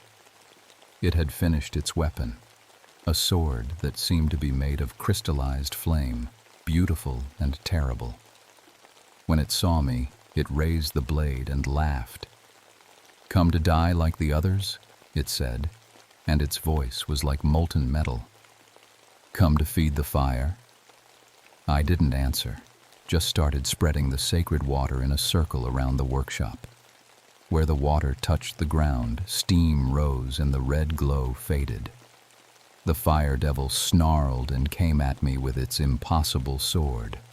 I rolled aside and kept pouring water, racing to complete the circle before it could stop me. The blade missed me by inches, cutting through the air with a sound like screaming. Where it touched the ground, the earth cracked and bled fire. I made it 3/4 of the way around before the devil caught me. Its hand closed around my throat, burning through my shirt and into my skin. The pain was beyond anything I'd ever felt, but I held on to the sacred water and kept pouring. "You cannot stop what is already begun," the fire devil hissed. "The earth remembers the violence, the greed. It feeds me, makes me strong." But I was remembering something too, something my Cherokee friends had taught me about these mountains. They weren't just made of rock and soil. They were made of water too, deep springs that had run pure since the world was young. I grabbed the blessed clay with my free hand and smeared it on the devil's arm. It screamed and let me go, but the damage was done. Its touch had burned me to the bone. With my last strength, I completed the circle and spoke the Cherokee words Thomas had taught me. The effect was immediate. The sacred water began to glow with its own light, cool and clean. The fire devil's workshop started to crumble, its impossible metal sculptures melting back into the earth. The creature itself was changing too, its flames guttering like candles in the wind. "This is not over," it snarled. "Violence calls to violence. Greed calls to greed. I will return when the earth is ready to feed me again." But it was fading, sinking back into the cracks in the ground. The terrible heat was lifting, replaced by the cool mountain air I remembered from my childhood. I collapsed next to the dying fires, my burned arm cradled against my chest. The pain was incredible, but I was alive, and the fire devil was gone. For now. They had to airlift me to the hospital in Knoxville. 3rd-degree burns on my arm and chest, smoke inhalation, severe dehydration. The doctors said I was lucky to be alive. I spent 6 weeks in that hospital bed, thinking about what had happened in Moonshine Hollow, about the price of violence and greed, and the things that sleep in the deep places of the world, waiting for us to wake them up. My boy Bobby visited every day, brought me books and magazines, told me about his plans to go to college instead of becoming a ranger. Smart kid. Maybe the McGrady family could finally break free of these mountains. When I finally got out, I found that the Park Service had designated the entire Cataract Falls area as protected wilderness. No camping, no hiking, no metal of any kind allowed. They said it was to protect endangered species, but I knew better. Thomas Crow Feather helped me perform a cleansing ceremony at the entrance to the hollow. Blessed the boundaries, asked the mountain spirits to keep watch. It wouldn't stop the fire devil forever, but it might keep it sleeping for another generation or two. I retired from the ranger service that fall. Couldn't use my right arm well enough to do the job, and the nightmares made it hard to sleep. Started working at a hardware store in town, teaching city folks about mountain survival. But sometimes, on hot August nights when the air is still and heavy, I drive out to the edge of the hollow and listen, just to make sure it's still quiet down there in the deep places, because I know the truth now. The fire devil was right about one thing: violence calls to violence, greed calls to greed. And these mountains have seen plenty of both over the years.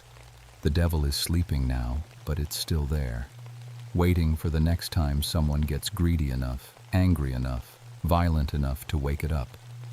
When that happens, and it will happen, because that's just human nature, someone will have to go down into Moonshine Hollow and put it back to sleep again. I just hope it won't be my boy Bobby. My name is Luther McGrady, and I've seen the fire devil with my own eyes. I've felt its burning touch and heard its voice like molten metal.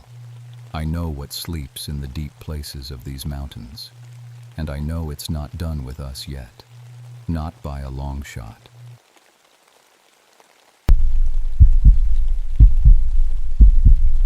My name is Marcus Flintridge, and I've been a park ranger for 11 years. I've seen bears tear apart campsites, tracked poachers through mountain storms, and pulled bodies from ravines that would make your stomach turn. But nothing in my training prepared me for what happened in November of 1984, deep in Virginia's Jefferson National Forest. I was 33 then, working alone in the Mount Pleasant area. Budget cuts meant no backup for miles, just me and my radio in country so thick with rhododendron you could hide a school bus in there. The mountains were my office, and I knew every ridge, every creek, every game trail like the back of my hand. That November was warm for the altitude. The leaves had fallen, but the air still held summer's heat during the day. Deer season was open, which meant I spent most of my time checking licenses and making sure hunters weren't shooting does with fawns.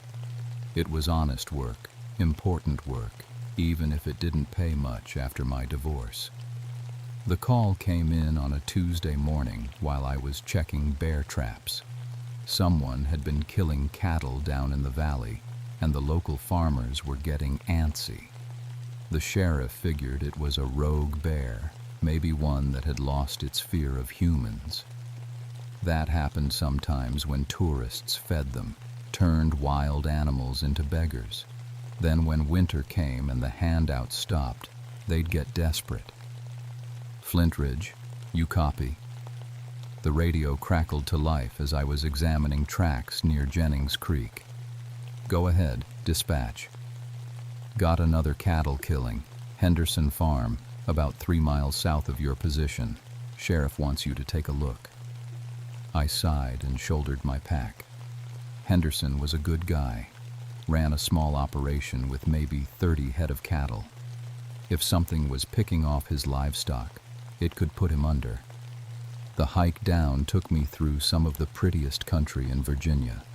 Mountain laurel grew thick on the slopes, and the creek ran clear and cold over smooth stones. I'd brought my 10-year-old daughter Sarah here just last weekend. She loved throwing rocks in the water while I checked the fish population. Simple moments like that were about all that kept me sane some days. Henderson met me at the fence line. He was pale, hat in his hands, looking like he'd seen something that shook him bad. "It's not natural, Marcus," he said before I could even say hello. "Whatever did this, it ain't right." I've heard that kind of talk before from farmers who lost stock. Grief makes people see things that aren't there, turn a normal predator attack into something mysterious. But Henderson was solid. not the type to spook easy. The cow was a young Holstein, maybe 800 pounds. She lay on her side near the tree line, and at first glance it looked like a normal bear kill. But as I got closer, something made my skin crawl. The wounds were too clean, too precise. Bears are messy killers. They use brute force, tear and rip until their prey stops moving. This cow had been killed with surgical precision. A single bite to the throat, deep enough to hit the main artery, clean enough to drop her instantly. "When did you find her?" I asked, kneeling beside the carcass. "This morning, around 6. She was fine yesterday evening when I brought the herd in." I walked around the body, taking photos and notes. The grass around her was barely disturbed. No signs of a struggle, no gouges in the earth from hooves kicking in panic. It was like she'd just laid down and died. Then I found the tracks. They started at the wood line and approached the cow in a straight line. Bear tracks, definitely, but something was off. The front paws showed claw marks like normal, but there were other impressions in the soft earth. Marks that looked almost like thumbs. I'd spent 2 tours in Vietnam tracking Viet Cong through jungle that would swallow you whole. I knew what human prints looked like, and I knew bear sign better than most. These were something in between. "Henderson," I called. "You been having any trouble with poachers? Anyone seen strangers in the area?" He shook his head. "Not since deer season opened, and even then, most folks stick to the North Ridge. This is too close to my property line." I followed the tracks back into the forest. They led through thick undergrowth, past fallen logs, and around massive oak trees. The prints stayed clear in the soft soil, and I could see where the creature had walked upright in some places, dropped to all fours in others. About a quarter mile from the kill site, the tracks stopped at a creek. The water ran shallow here, maybe ankle deep, flowing over a bed of smooth river stones. I waded across and spent an hour searching the far bank, but found nothing. Whatever had killed Henderson's cow had vanished like smoke. I made camp that night near the creek, hoping whatever it was might come back. The forest settled into its evening rhythm around me. Owls called from the darkness, and somewhere in the distance a fox barked. Normal sounds that should have been comforting. But as the hours passed, I noticed something wrong. The sounds were too distant, too far from where I sat. It was like every animal in the immediate area had moved away, leaving a pocket of silence around my small fire. I'd felt this before in Vietnam, right before an ambush. The jungle would go quiet, and you'd know something was watching, waiting, deciding whether you were worth the trouble. Around midnight, I heard something moving in the brush across the creek. Slow, deliberate steps that didn't match any animal I knew. I grabbed my flashlight and swept the beam across the water, but saw only trees and shadows. Then came a sound I'll never forget. Low and rumbling like a bear's huff, but with something else underneath it. Something that almost sounded like words. I sat there until dawn with my rifle across my knees, listening to that thing pace back and forth just outside my light. When morning came, I found fresh tracks in the mud by the creek bank. They were bigger than the ones from the day before. The tracks by the creek measured 13 inches long and 8 inches wide. I'd seen Kodiak bear prints in Alaska that were smaller, but size wasn't what made my hands shake as I took measurements. These prints showed clear thumb impressions on both front paws, and the spacing suggested the creature had been walking mostly upright. I radioed Dr. Jenny Morrison, the wildlife biologist who worked with our department. If anyone could make sense of this, it was her. Jenny had studied predator behavior for 15 years, and knew more about black bears than anyone in the state. "Marcus, you're sure about these measurements?" Her voice crackled through the radio static. "Positive. I've got photos and plaster casts. Jenny, there's something else. The cattle kill was too clean. No struggle, no defensive wounds on the cow. Whatever did this knew exactly where to bite." A long pause. "I'll be there this afternoon. Don't approach if you see it again. A bear that size could take your head off without trying." I spent the morning following the creek upstream, looking for more sign. The creature had definitely been in the water, but the rocky bottom made tracking impossible. About a mile up from my camp, I found something that stopped me cold. Someone had built a shelter in a grove of pine trees. Not a human shelter. This looked like a combination of bear den and primitive hut.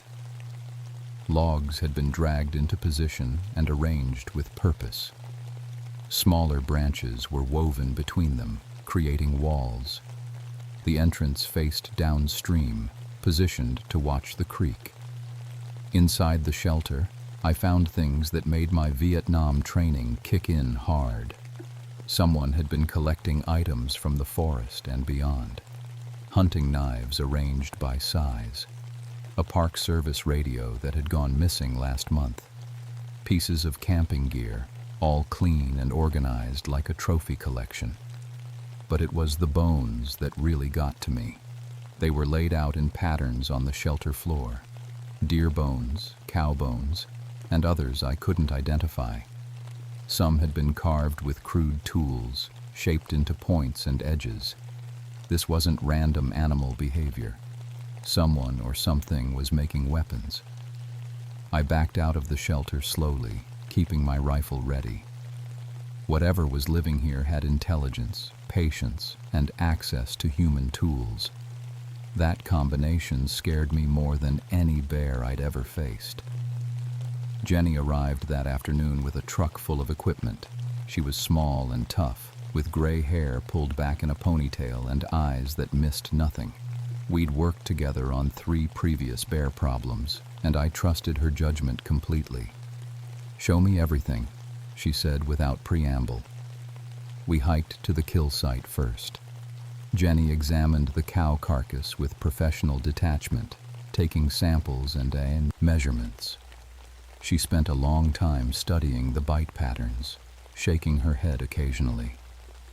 "The teeth marks are consistent with a large black bear, but the technique is all wrong," she said finally. "Bears kill by overpowering their prey. This animal thought about where to bite for maximum effect."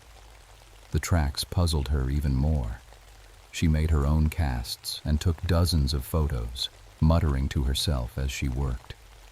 "Marcus, I need to see this shelter you found." The hike upstream was quiet. Too quiet. I kept checking our back trail but saw nothing following us. Still, the feeling of being watched never went away. Jenny's reaction to the shelter was everything I'd expected. She stood frozen at the entrance for a full minute, then slowly entered and began documenting everything with her camera. "This is impossible," she whispered. "The tool use, the organization, the collection behavior. No bear does this. Hell, most primates don't show this level of planning." She picked up one of the carved bones, examining the crude but effective point someone had shaped. "These cut marks were made with metal tools. You're missing knives, most likely." A sound from downstream made us both freeze. Heavy splashing in the creek, moving fast in our direction. Without discussion, we grabbed our gear and climbed the nearest tree that would hold our weight. What came out of the forest 15 minutes later wasn't quite a bear, but it wasn't human either. It stood nearly 8 feet tall on its hind legs, covered in thick black fur. The body shape was bear-like, but the proportions were wrong. The front legs were longer, more like arms, and ended in paws that moved with obvious dexterity. The head was massive, with intelligent dark eyes that swept the area like a hunter checking for threats.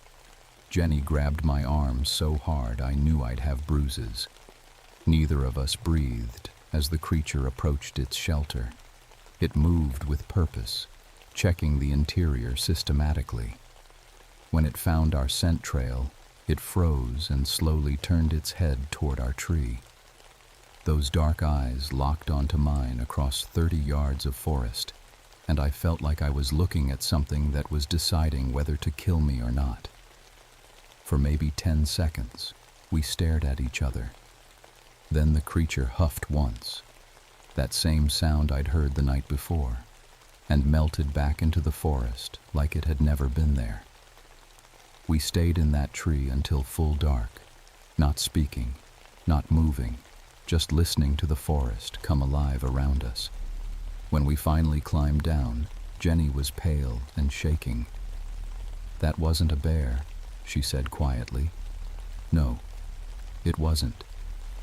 "Then what the hell was it?" I didn't have an answer, but as we hiked back to the trucks by flashlight, I kept thinking about those intelligent eyes. Something was living in these mountains that understood humans, maybe better than we understood ourselves. And it was getting bolder. The next morning, Henderson called to report another dead cow. This one had been taken from a pasture less than a quarter mile from his house. The kill was identical to the first, precise, efficient, surgical. But this time, the creature had left a message. Arranged on the cow's flank were a dozen stones, placed in a perfect spiral pattern. Each stone was roughly the same size, obviously selected and positioned with care. At the center of the spiral was one of Henderson's hunting knives, blade driven deep into the ground. Jenny studied the arrangement for an hour, taking measurements and photos from every angle. "It's communicating," she said finally. "This pattern means something." "What kind of something?" She looked at me with scared eyes. "I don't know, but whatever it is, it wants us to know it can reach us anywhere, even close to human habitation." That night, I dreamed about Vietnam, about tracking an enemy that knew the jungle better than we did, that could appear and disappear like a ghost. In my dream, I was the one being hunted, and something with dark, intelligent eyes was closing in through the underbrush. I woke up knowing that the real hunt was just beginning. The third kill happened at dawn on Friday, and this time there was a witness. Tommy Pierce, 16 years old and eager to bag his first deer, had been sitting in a tree stand since before sunrise when he saw something that would give him nightmares for the rest of his life. It walked out of the forest like a man, he told us, still shaking 3 hours later. But it was huge, covered in fur, moving on 2 legs like it owned the place. The deer didn't even run, they just watched. Jenny and I exchanged glances. We'd spent the past 2 days studying everything we could find about bear behavior, looking for any explanation that made sense. We'd found nothing. "What happened next, Tommy?" Jenny asked gently. "It went straight to Mr. Cooper's bull. That animal weighs maybe 1,500 pounds, mean as a snake, but it just stood there while that thing approached. Then," Tommy swallowed hard. "Then it reached out with one paw and touched the bull's forehead, like it was calming it down." The kill had been identical to the others. Single bite, precise placement, no struggle. But this time the creature had been seen, and its behavior was even more disturbing than we'd feared. Tommy's description matched what Jenny and I had witnessed, but with troubling additions. The creature had approached the bull deliberately, almost ceremonially. After the kill, it had arranged the bull's legs in a specific position and placed stones around the head in another spiral pattern. "It's not just hunting," Jenny said as we examined the scene. "It's performing some kind of ritual." The thought made my skin crawl. Ritual meant religion, and religion meant a sophisticated mind capable of abstract thought. We weren't dealing with an animal anymore, no matter what it looked like. That afternoon, I hiked back to the shelter by the creek, hoping to learn more about our creature's habits. What I found there changed everything. The shelter had been expanded, new walls, better construction, and inside, a workshop that would have impressed any craftsman. The stolen knives had been used to carve tools from bone and wood. Arrowheads, spear points, even what looked like primitive axe heads, all showing skill and planning far beyond any animal's capability. But the most disturbing discovery was a collection of photographs. They were surveillance photos of the local area, obviously taken over weeks or months. Pictures of Henderson's farm, Cooper's ranch, even shots of the ranger station where I worked. Some showed me going about my daily routine, unaware I was being watched. At the bottom of the pile was a photo that made my blood run cold. It showed my daughter, Sarah, taken last weekend during our trip to the creek. She was skipping stones while I checked the water quality downstream, completely unprotected. The creature knew about Sarah. It had been watching us, learning our patterns, maybe deciding whether she was a threat or an opportunity. I radioed Jenny immediately. "We need to end this. Tonight." "Marcus, we don't even know what we're dealing with. It could be a mutated bear, some kind of hybrid, maybe even. It has pictures of my daughter, Jenny. It's been stalking her." The silence on the radio stretched for a long time. When Jenny finally responded, her voice was grim. "What do you want to do?" We spent the rest of the day preparing. Jenny brought tranquilizer guns loaded with enough sedative to drop a horse. I cleaned my rifle and loaded it with 180-grain bullets that could punch through a car engine. We also brought flares, spotlights, and enough rope to secure something the size of a small truck.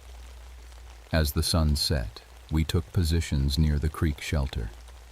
The plan was simple: wait for the creature to return, tranquilize it if possible, kill it if necessary. We couldn't let something that dangerous continue to operate so close to human settlements. But the creature had learned to expect us. Around midnight, we heard movement in the forest, but it came from the wrong direction. Something large was circling our position, staying just outside the range of our lights. Occasionally, we'd catch a glimpse of reflecting eyes, but never long enough for a clear shot. Then the sounds started. Low rumbling calls echoed through the darkness, coming from different directions. At first, I thought it was just our creature, but the timing was wrong. The calls were being answered from multiple locations around us. "There's more than one," Jenny whispered. The realization hit me like a physical blow. We'd been assuming we were dealing with a single rogue animal, but these coordinated calls suggested a pack, maybe a family group that had learned to work together. The first attack came from behind us. Something crashed through the underbrush and hit our equipment cache with the force of a small truck. Batteries scattered, radio equipment shattered, and our spare ammunition disappeared into the darkness. I spun around with my rifle but saw nothing except overturned gear. Whatever had hit us was already gone, melted back into the forest like a shadow. "They're testing us," Jenny said, her voice tight with fear, "seeing how we react." The second attack was more direct. A creature not quite the same as the one we'd seen before, smaller but just as intelligent, stepped into our light circle from the downstream side. It stood upright, maybe 7 feet tall, and held one of our stolen hunting knives in its right paw. Jenny fired first, the tranquilizer gun making a soft popping sound. The dart hit center mass, but the creature just looked down at it curiously, then pulled it out and tossed it aside like a mosquito bite. The dosage was calculated for normal bear metabolism, Jenny said desperately. If their biology is different. I brought my rifle up, but before I could fire, the creature spoke. Not words exactly, but sounds that carried clear meaning. A rumbling communication that seemed to say, stop, or wait, or listen. The tone was almost human, intelligent, and purposeful. For a moment, the three of us stood frozen in a triangle of tension. The creature with the knife, Jenny with her tranquilizer gun, me with my rifle trained on its center mass. One wrong move and someone was going to die. Then, from somewhere in the darkness behind the creature came another voice, deeper, more authoritative. The sound carried the weight of command, and our creature immediately lowered the knife and stepped back. Something much larger emerged from the shadows. This was the Alpha, the one we'd seen at the shelter, 8 feet tall and massively built, but moving with the fluid grace of a predator in perfect control. Its dark eyes fixed on mine, and I felt that same calculating intelligence I'd encountered before. When it spoke, the sounds were more complex, almost like a crude language. And somehow, impossibly, I thought I understood some of it. It was asking why we were there, why we were threatening its territory, what we wanted. We can't let you keep killing livestock, I said, knowing how crazy it sounded to talk to a bear. People depend on those animals. The creature tilted its massive head, considering my words. Then it made a series of sounds that felt like laughter, but not the kind that suggested amusement. It was the laughter of something that found human concerns irrelevant. When it stepped forward, I knew our time for talking was over. The Alpha creature moved toward me with terrifying purpose, but just as I tightened my finger on the trigger, Jenny grabbed my arm. "Wait," she shouted. "Look at its hands." I glanced down and saw what had caught her attention. The creature's front paws weren't just showing opposable thumbs anymore. They were transforming as we watched, bones reshaping, pads elongating into something that looked disturbingly human.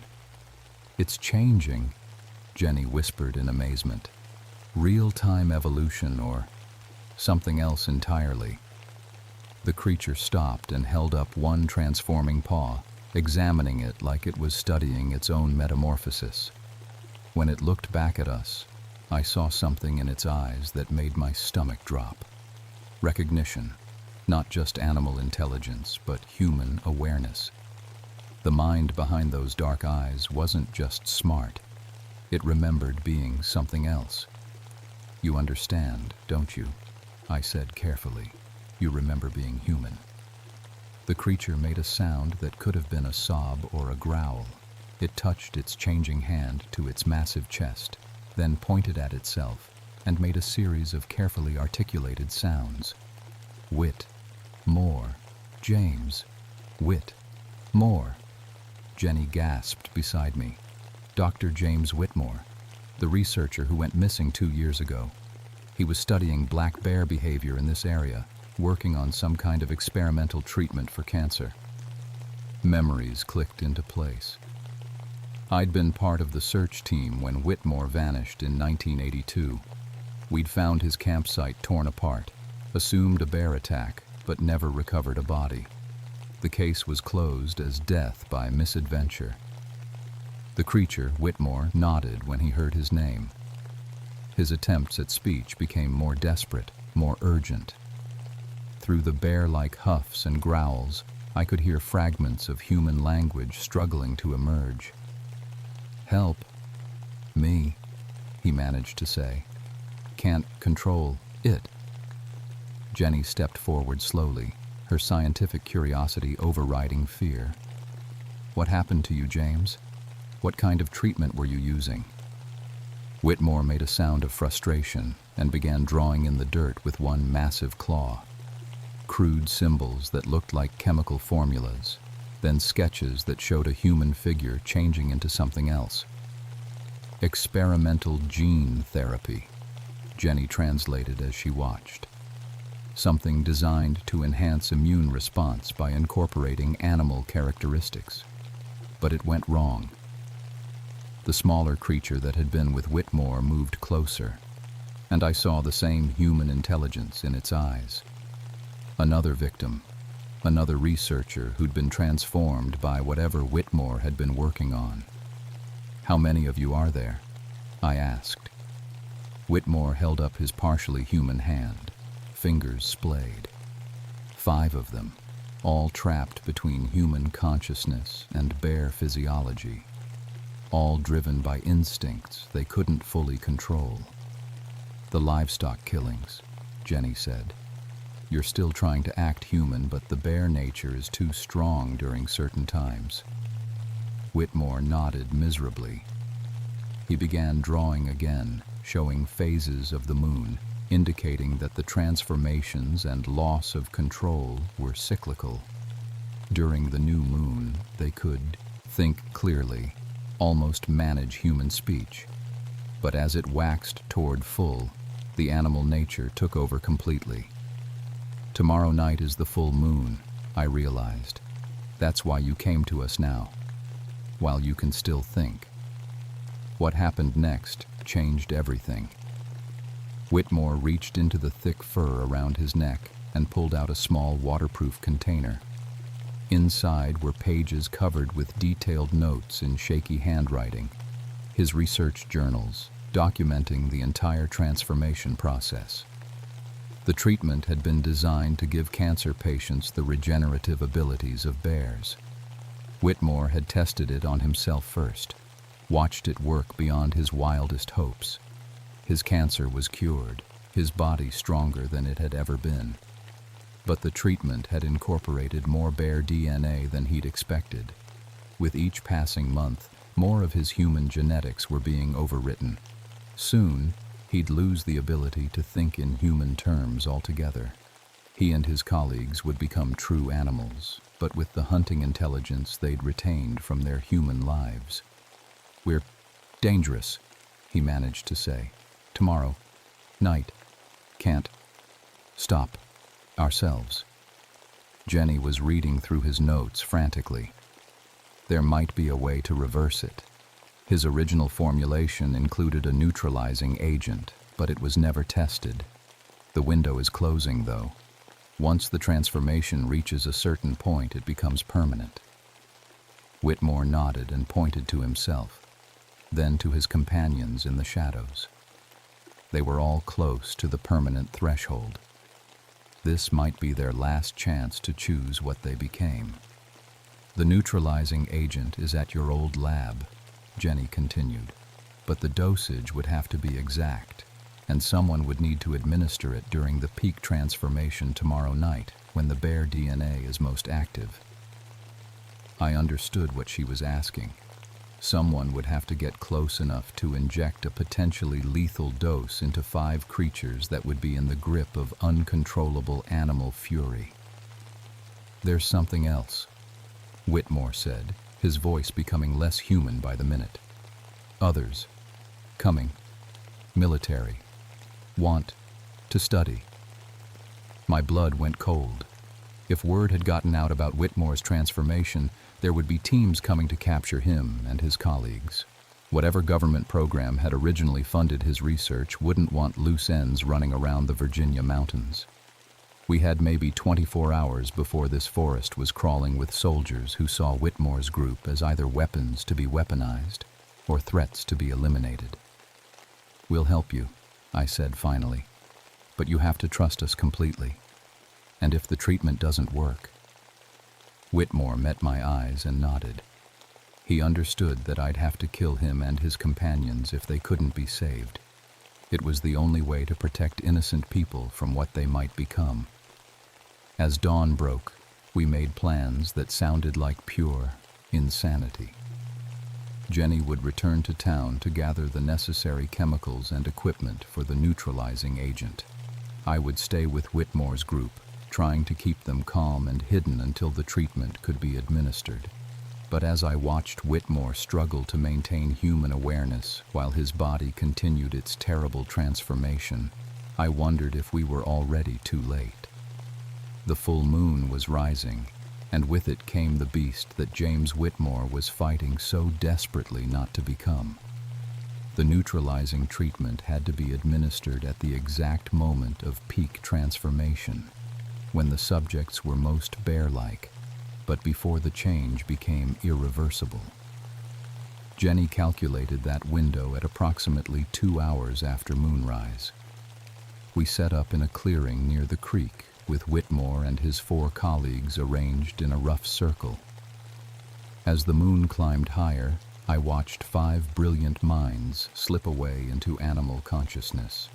Their attempts at human speech became grunts and huffs. Their careful movements turned into the predatory stalking of apex predators. Jenny worked frantically to prepare 5 syringes with precise dosages. Too little and the treatment would fail. Too much, and it would kill them outright.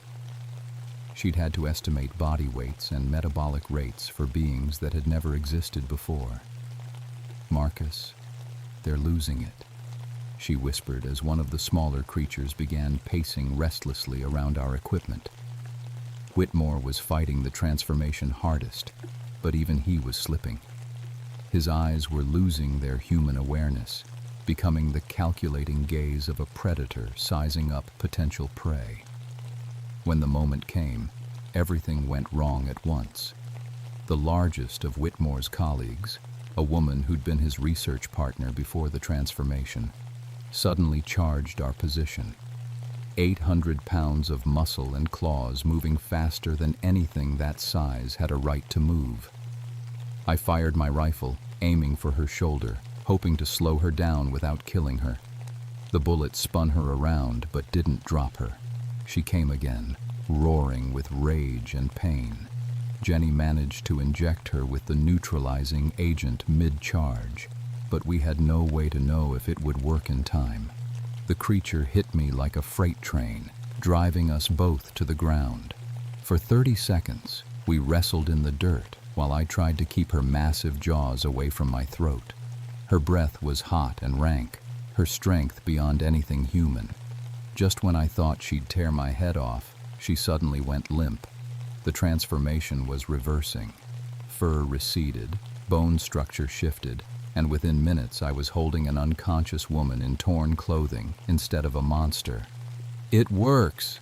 Jenny shouted, but her celebration was premature. The other 3 creatures had scattered when the fight started. Only Whitmore remained, and he was fully animal now, stalking us with the patient hunger of a predator that knew it had trapped its prey. I raised my rifle but couldn't bring myself to fire. Somewhere inside that massive bear was still the man who'd trusted us to help him. "James," I called. "Dr. Whitmore, I know you're in there. Let us help you." The creature paused, tilting its enormous head. For just a moment I saw a flicker of human recognition in those dark eyes. That moment of hesitation was enough. Jenny darted forward and drove the syringe deep into his shoulder. Whitmore roared and spun toward her, but I tackled him before he could strike. We went down hard, rolling through the underbrush while the neutralizing agent fought against months of genetic chaos in his system. Gradually, his struggles weakened. The massive frame began to shrink. The fur receded. When it was over, I was holding a middle-aged man who weighed maybe 160 pounds, unconscious but breathing steadily. Jenny checked his pulse and nodded. "Vitals are stabilizing. I think we got him in time." We found the other 3 creatures over the next 2 hours. The treatment worked on all of them, though one, a young graduate student, would never fully recover his speech. By sunrise, we had 5 confused, traumatized humans who remembered very little about their time as bear-human hybrids. Whitmore was the most coherent, and he helped us destroy all evidence of his research. "No one can ever know what we discovered," he said as we burned his notes. The temptation to weaponize this would be too great. I agreed completely. We'd seen what happened when human intelligence was combined with predator instincts. It created something more dangerous than either species alone. We reported the incident as a successful hunt for a rogue bear pack. The livestock killing stopped, the farmers were satisfied, and life in Jefferson National Forest returned to normal. Whitmore and his colleagues were relocated with new identities. The official story was that they'd been found suffering from exposure and memory loss after being lost in the wilderness for 2 years. I never saw any of them again, but sometimes I wondered if the treatment had really been complete.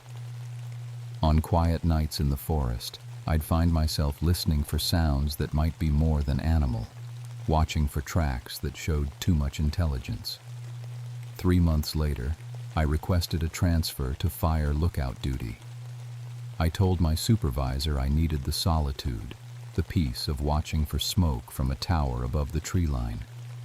What I didn't tell him was that I could no longer sleep comfortably in the deep woods. I'd learned that the line between human and animal was thinner than anyone imagined. And some nights, when the moon was full and the forest was quiet, I wondered which side of that line I really belonged on.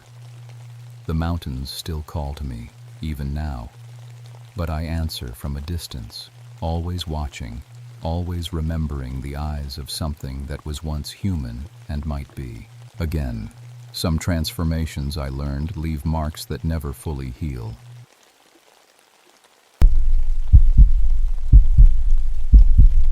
My name is Dorothy Silverstone, and I've been a backcountry ranger in Cherokee National Forest for 13 years.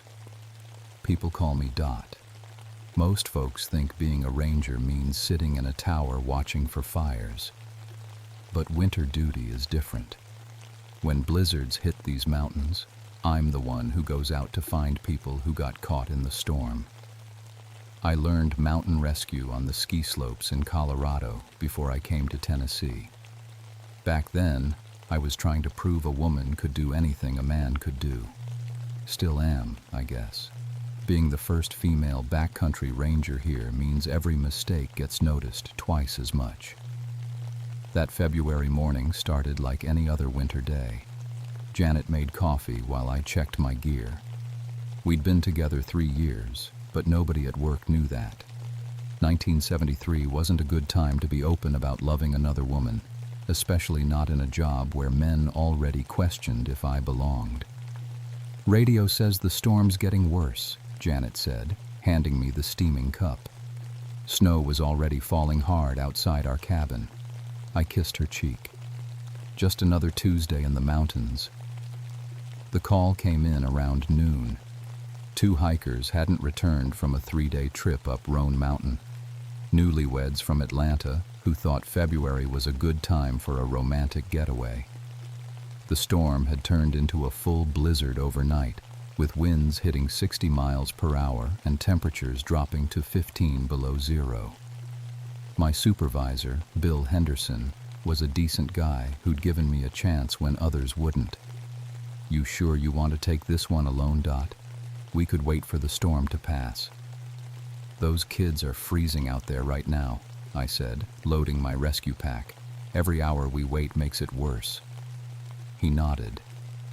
Bill understood that waiting meant death in these conditions. I strapped on my snowshoes at the trailhead. The wind was so strong I could barely stand up. Snow blew sideways, making it impossible to see more than a few feet ahead. My compass should have pointed north toward Roan Mountain, but the needle kept spinning in circles. "Must be the storm," I muttered, though I'd never seen weather mess with a compass before. The trail disappeared under 3 feet of fresh snow. I followed my memory and the slope of the land, using my ice axe to probe for hidden rocks and roots. The wind made a sound I'd never heard before, like voices singing in a language I didn't recognize. After 2 hours of climbing, I found their first piece of gear. A blue backpack, half buried in snow. But something was wrong. The pack was standing upright, perfectly positioned like someone had placed it there. Around it, smaller items were arranged in a perfect circle. A water bottle here, a pair of gloves there, all evenly spaced. No lost hiker arranges their gear in patterns. People in trouble drop things and keep moving. I picked up the backpack and checked inside. Everything was still there. Food, extra clothes, even their camera. Why would they abandon a pack full of survival gear in a blizzard? The wind picked up again, and I swear I heard singing. Not the kind of sound wind makes through trees, but actual voices. Multiple people singing together in harmony, though I couldn't see anyone through the blowing snow. My radio crackled. I tried to call base camp, but all I got was static mixed with something that sounded like drumming. That's when I noticed the snow falling upward. Just for a moment, in a small area about 10 feet wide, snowflakes were rising instead of falling. They moved in a spiral pattern, climbing toward the sky like they were being pulled by invisible strings. I blinked hard and looked again. The snow was falling normally. Too much wind, I told myself, playing tricks with the flakes. But my hands were shaking, and it wasn't from the cold. I kept climbing toward where the hikers should have made camp. The singing got louder. Sometimes it sounded close, like someone was walking right behind me. Other times it seemed to come from inside the storm itself, as if the blizzard was singing. My GPS unit showed something impossible. According to the screen, I was standing in the middle of the Atlantic Ocean, 500 miles from shore. I turned it off and back on. Same reading. "Come on," I muttered, smacking the side of the device. Electronics don't work well in extreme cold, but I'd never seen one fail this completely. The temperature was dropping fast. My breath froze the moment it left my mouth, and ice was forming on my eyelashes. In conditions like this, the human body shuts down in hours. Those newlyweds didn't have much time left. I found their tent about a quarter-mile up the trail. It was set up perfectly. No damage from wind, stakes driven deep into the frozen ground, rain fly properly secured. But it was empty. Their sleeping bags were laid out neat and flat like they'd never been slept in. Their clothes were folded in tidy piles. Nobody folds their clothes when they're freezing to death in a blizzard. Inside the tent, frost covered everything in strange patterns. Instead of the random ice crystals you normally see, these looked deliberate, like someone had painted designs on the tent walls with water and let them freeze. The patterns looked almost like writing, but in no alphabet I'd ever seen. I backed out of the tent and stood up. That's when I saw the footprints, not the hikers' prints. I'd been following those for the past hour. These were different, smaller, made by someone wearing soft shoes instead of hiking boots. The prints led away from the tent in a straight line toward the ridge. But here's what made my skin crawl. They were perfectly preserved despite the blowing snow. Fresh prints disappear in minutes during a blizzard. These looked like they'd been made in concrete. I followed them up the ridge, fighting against wind that kept trying to knock me down. The singing was getting clearer now. I could pick out different voices. An old woman, a young man, children. They were singing the same song over and over, but I still couldn't understand the words. At the top of the ridge, I found the hikers. They were sitting on a fallen log, holding hands, facing the storm. Their eyes were open and they were breathing, but they didn't respond when I called their names. Snow had piled up on their shoulders and heads like they'd been sitting there for hours. "Hey," I shouted, grabbing the man's shoulder. "Can you hear me?" He turned to look at me with a dreamy smile. "She's so beautiful," he said. "Listen to her sing." The woman nodded. "We're going to dance with her, in the snow, forever and ever." I'd seen hypothermia before. Advanced cases make people confused and euphoric. But this was different. Their body temperature should have been dangerously low, but their skin felt warm to the touch. "We need to get you down the mountain," I said, trying to pull the man to his feet. He wouldn't budge. Neither would she. They just sat there holding hands, smiling at something I couldn't see.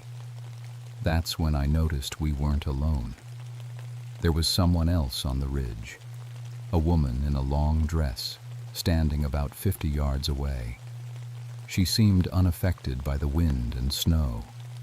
Her dress didn't blow around, and snow didn't stick to her hair. She was singing. I squinted through the blowing snow, trying to get a better look.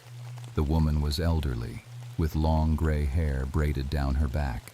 She wore traditional Cherokee clothing, a long dress with intricate beadwork and a blanket around her shoulders. But her skin had a strange glow to it, like moonlight on water. "Ma'am," I called out, "are you lost?" She stopped singing and looked directly at me. Her eyes were completely white, like cataracts, but somehow I could tell she was seeing me perfectly. She raised one hand and pointed at the hikers.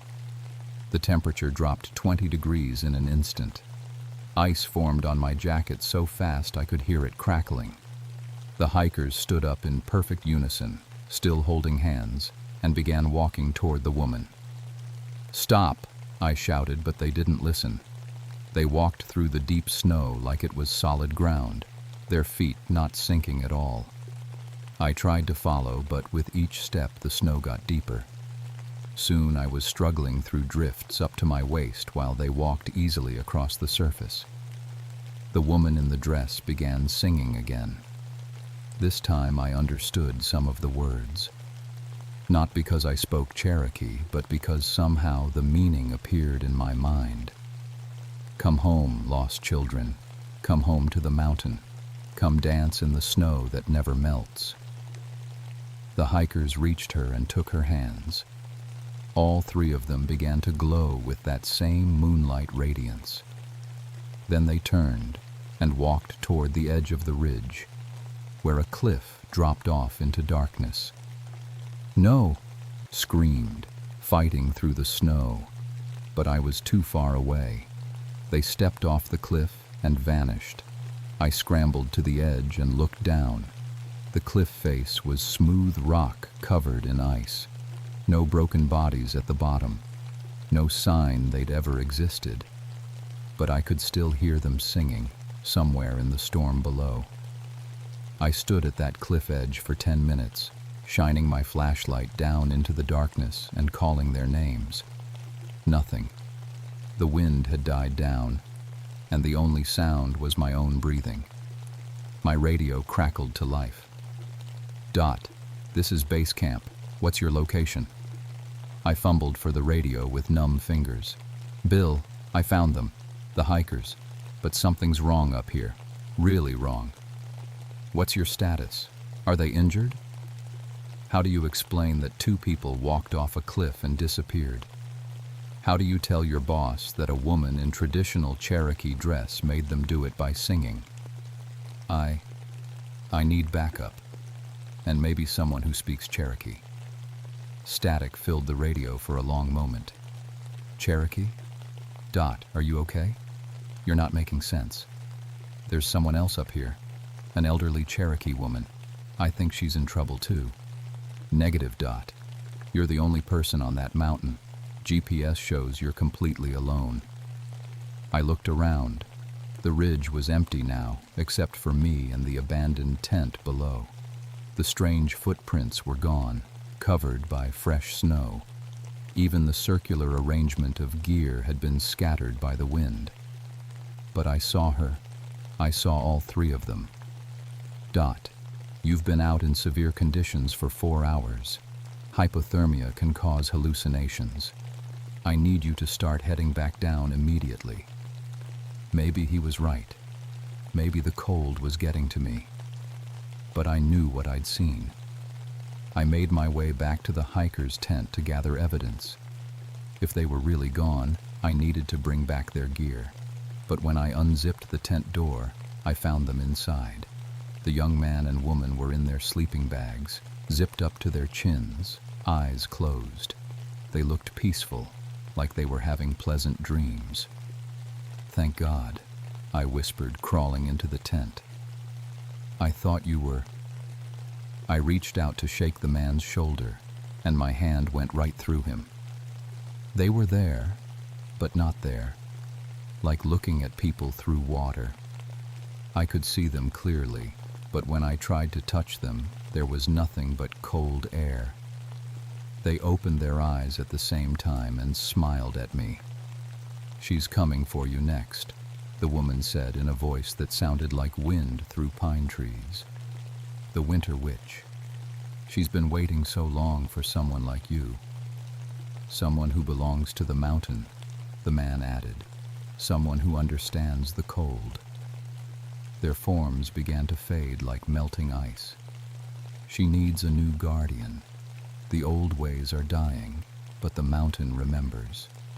"What old ways?" I asked, but they were gone. The tent was empty except for their gear, which was now covered in that same strange frost writing. I tried to take pictures with their camera, but every photo came out completely white. I grabbed their supplies and started down the mountain.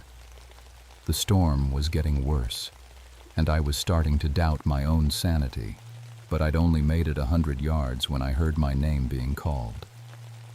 Dorothy. Not Dot, like everyone called me.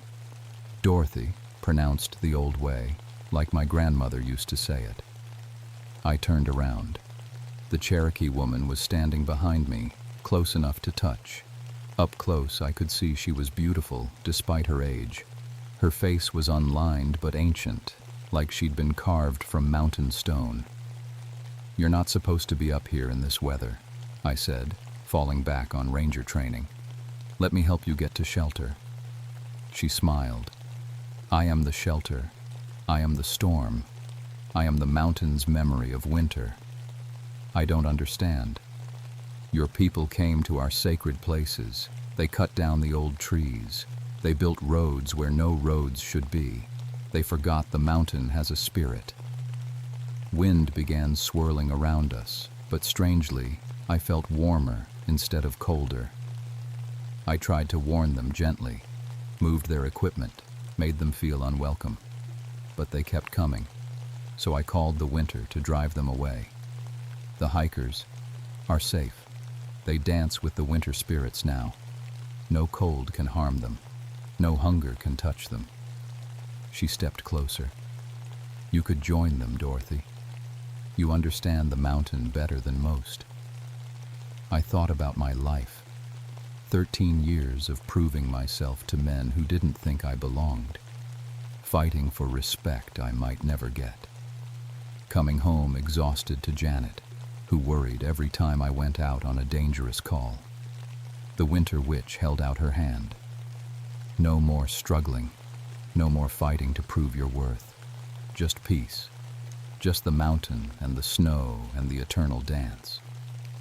For a moment I almost took her hand. The offer was tempting. No more sexist jokes.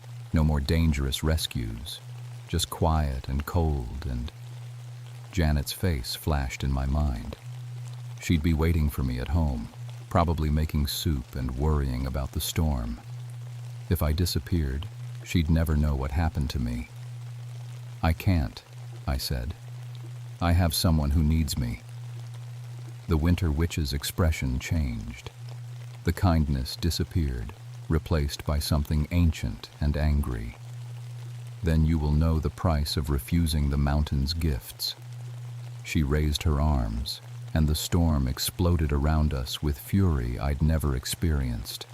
Wind slammed into me like a physical blow, knocking me off my feet. Snow turned into ice pellets that stung like bullets. The temperature dropped so fast that my breath turned to crystals before it left my mouth. I couldn't see anything but white, couldn't hear anything but screaming wind. My compass spun wildly, and my GPS showed impossible locations all over the world. But somehow, I knew exactly which way to go. The storm followed me down the mountain like a living thing. Every time I thought I'd escaped it, winds would slam into me from a new direction. Snow piled up faster than physics allowed, sometimes reaching my knees in minutes. I was maybe a mile from the trailhead when I fell through the ice on a stream that shouldn't have been frozen solid. The water underneath was flowing backward, uphill, defying gravity. I pulled myself out, soaked and freezing, and realized my clothes weren't getting wet. That's when I understood this wasn't just weather. This was something older and more powerful than any storm. I'd heard stories growing up, Cherokee legends about the Nunahi, spirit people who lived in the mountains. My grandmother on my mother's side had been part Cherokee, though she never talked about it much. But she'd told me once that the mountains themselves were alive, and some places were too sacred for ordinary people. You should have listened to the stories, child. The winter witch materialized out of the blowing snow, walking beside me like we were old friends taking a casual stroll. She looked different now, younger, stronger, with power crackling around her like electricity. My grandmother told me stories, I said, still fighting through the deep snow. But I thought they were just stories. Stories are how we preserve truth, how we warn the children about dangers they've never seen. Her voice carried easily over the wind. I was a medicine woman when the soldiers came to drive us west. This mountain was sacred to our people. We held ceremonies here for 1,000 years. I kept walking, but I was listening. When they forced us to leave, I stayed behind. Let my body die in the snow rather than abandon the sacred places. The mountain accepted my spirit as its guardian. That was over 100 years ago. Time means nothing to the mountain, but change does. Your people have forgotten how to respect the wild places. They think they can build anywhere, take anything, possess what cannot be owned. We reached a clearing I recognized, the site where a construction company had been planning to build a ski resort. They'd cut down trees and blasted away part of the ridge before environmental groups stopped them with lawsuits. I'd supported the protesters, though I couldn't say so publicly because of my job. This is where it started, the Winter Witch said. They dug up the burial ground where my people's bones rest, scattered sacred remains like garbage. That's when I called the true winter. In the clearing, I could see them. Dozens of translucent figures in Cherokee clothing dancing in the snow. Men, women, children, all the spirits of people who died defending this mountain or been forced to leave it. They're beautiful, I whispered. Join us, Dorothy. You've spent your whole life fighting for your place in a world that doesn't want you. Here, you would be honored. Here, your strength would be valued. I thought about Janet again, about our quiet life together, hidden from the world, about all the times I'd bitten my tongue when male rangers made jokes about women, about all the battles I still had to fight. What about the people down there, the ones who'll freeze if this storm keeps growing? They chose their path when they chose to desecrate sacred ground. Let them face the consequences. But some of them tried to stop it. Some of them fought to protect this place. The Winter Witch paused. You think like my people did, the good and the bad together, not just the bad alone. I think like someone who's learned that the world isn't simple, that punishing everyone for what some people did, that's not justice. She was quiet for a long moment, studying my face. You would argue with spirits about justice? I'd argue with anyone about justice. That's who I am. For the first time, she smiled a genuine smile instead of the terrible, beautiful one she'd been wearing. Perhaps. Perhaps there is another way. Tell me. The bones of my people must be returned to sacred ground. The mountain must be protected from those who would wound it for profit. And someone must stand guard. Someone who understands both worlds. You mean me. I mean someone who fights for what's right, even when it's hard. Someone who protects the wild places because they know they're precious. She looked directly at me. I have been guardian for 150 years. I am tired, child. The world has changed, and an old spirit cannot protect new things in old ways. The dancing spirits had stopped and were watching us. In their faces, I saw hope and sadness mixed together. If I agree to this, what happens to my life? To Janet? You remain yourself. You live your human life.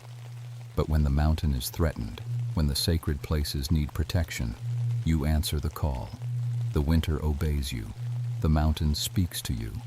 And when your human life ends, you choose whether to stay and guard or go on to whatever waits beyond. It wasn't what I'd expected. Not death, but responsibility. Not escape, but purpose. And the storm stops? The storm stops. The people below live. But remember your promise, Dorothy Silverstone. The mountain will remember. I held out my hand. Her fingers felt like cool glass, but real. I promise. The storm died the moment our hands touched. 1 second I was surrounded by howling wind and driving snow, and the next I was standing in perfect silence under a star-filled sky. The temperature was still cold, but normal winter cold, not the supernatural killing cold I'd been fighting for hours. The winter witch and the dancing spirits faded away like mist, but not before she spoke one last time. Remember the stories, daughter, and tell new ones. I made it back to the trailhead just as the rescue team arrived. Bill Henderson took one look at me and wrapped me in an emergency blanket. Jesus, Dot, we thought we'd lost you. The weather station said that storm came out of nowhere and disappeared just as fast. Never seen anything like it. Did you find the hikers? I asked. He frowned. What hikers? We don't have any missing persons reports. I spent the next hour trying to convince him I'd been searching for 2 lost newlyweds, but there was no record of them anywhere. No camping permits, no missing persons report, no abandoned car at the trailhead. According to everyone else, I'd gone up the mountain alone to check weather instruments. Janet was waiting when I got home, just like I'd known she would be. She made hot chocolate and didn't ask too many questions about why I looked like I'd seen a ghost. That night, I dreamed about the Cherokee spirits dancing in the snow. When I woke up, I could remember words in a language I'd never learned, and I knew things about the mountain I'd never been taught. Over the next few months, I started doing research. I learned about the burial ground that had been disturbed, about the forced removal of the Cherokee from their ancestral lands, about sacred sites that had been destroyed by development. I also started having visitors, environmental lawyers who needed someone with official credentials to support their legal challenges, reporters investigating illegal dumping in the forest, tribal elders who wanted to share oral histories about the sacred places. Somehow, they all found their way to me. And sometimes when developers or poachers or people who wanted to harm the mountain tried to do their work in winter, they found the weather didn't cooperate. Sudden blizzards that appeared out of clear skies, ice storms that hit only specific locations, equipment that froze solid overnight in temperatures that shouldn't have been cold enough. I never saw the winter witch again, but I felt her presence. And I understood that some stories aren't meant to be told right away. Some truths have to wait for the right time, the right person, the right moment when people are ready to listen. This is one of those stories. I'm retired now. Janet and I live in a little house at the edge of Cherokee National Forest, where we can see the mountains from our kitchen window. We're open about our relationship now. The world changed enough to allow that, eventually. But I still get calls sometimes. When hikers go missing in winter. When developers want to build in places they shouldn't. When the mountain needs someone who remembers the old agreements and the promises made in the snow. Because some responsibilities don't end with retirement. And sometimes, on the coldest winter nights, when the snow is falling just right and the wind sounds almost like singing, I remember dancing spirits and ancient promises. I remember that some places are sacred, and I remember that someone always has to stand guard.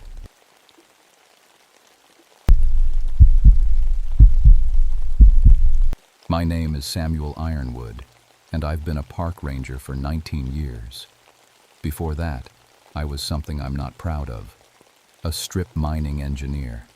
I spent 12 years blowing up mountains and poisoning streams, all in the name of cheap coal. The guilt ate at me every day until I couldn't take it anymore. That's how I ended up in the George Washington National Forest in West Virginia, trying to fix what people like me had broken. My job now is environmental restoration. I test water, study soil, and slowly nurse dead land back to life. It doesn't make up for what I did, but it's something. The divorce papers came through last month. My son Jake, he's 16 now, still won't talk to me. He found out about my old job when he was researching a school project about environmental damage. Seeing his father's name on those mining reports, well, that was the end of our relationship. Can't say I blame him. October 1982 was when everything changed. I was working in Coal Hollow, one of the worst sites I'd ever seen. 20 years ago, Blackstone Mining Company had torn apart 3 whole mountains there. They left behind a landscape that looked like the surface of Mars, red dirt, poisoned streams, and not a living thing for miles. The acid mine drainage was at its worst that time of year. Chemical fog rolled through the valleys every morning, thick and yellow-green. The smell could knock you flat, sulfur and metal and something that made your throat burn. I always wore my respirator, but the stench somehow got through anyway. Nobody went to Coal Hollow if they could help it. The locals knew better. Even the state highway curved around it, like the road builders couldn't stand to get too close. No cell phone coverage either. If something went wrong out there, you were on your own. That's why I was worried when Dr. Rachel Martinez didn't come back. Rachel was a water quality specialist from the university. Smart woman, knew her chemistry better than anyone. She'd been taking samples from the contaminated streams, trying to figure out exactly what Blackstone had left behind. We'd worked together for 3 months, and she was always careful, always followed safety rules. She was supposed to be back by noon on October 15th. When 5 o'clock came and went, I knew something was wrong. I loaded my truck with emergency gear, first aid kit, rope, flashlights, extra water. My detection equipment too, Geiger counter, soil pH tester, gas detector. In a place like Coal Hollow, you never knew what kind of poison you might run into. The drive in took 40 minutes on dirt roads that were more like goat paths. Blackstone had built them for their massive trucks, but years of acid rain had turned the gravel into something like concrete soup. My truck bounced and lurched through ruts that could swallow a small car. As I got deeper into the hollow, the landscape got worse. Bare hillsides stretched in every direction, carved into terraces, where the mining equipment had worked. Rusted metal stuck out of the ground like broken bones. The stream that ran along the road was bright orange, iron oxide from the mine drainage. Nothing could live in water like that. I found Rachel's Jeep parked beside the old conveyor bridge. Her equipment bag was still in the passenger seat, but Rachel was nowhere to be seen. I called her name, but the only answer was my echo bouncing off the dead hills. That's when I saw the first strange thing. The orange stream had turned black. Not muddy black, pure black, like motor oil. And it was moving wrong, flowing uphill in places. Water doesn't do that. Water can't do that. I checked my instruments. The Geiger counter was clicking faster than normal. The pH strips showed acid levels that should have dissolved my testing equipment. But the strangest reading came from my gas detector. It was picking up elements that weren't supposed to exist. As the sun started to set, I heard something that made my blood freeze. Somewhere in the distance, machinery was running.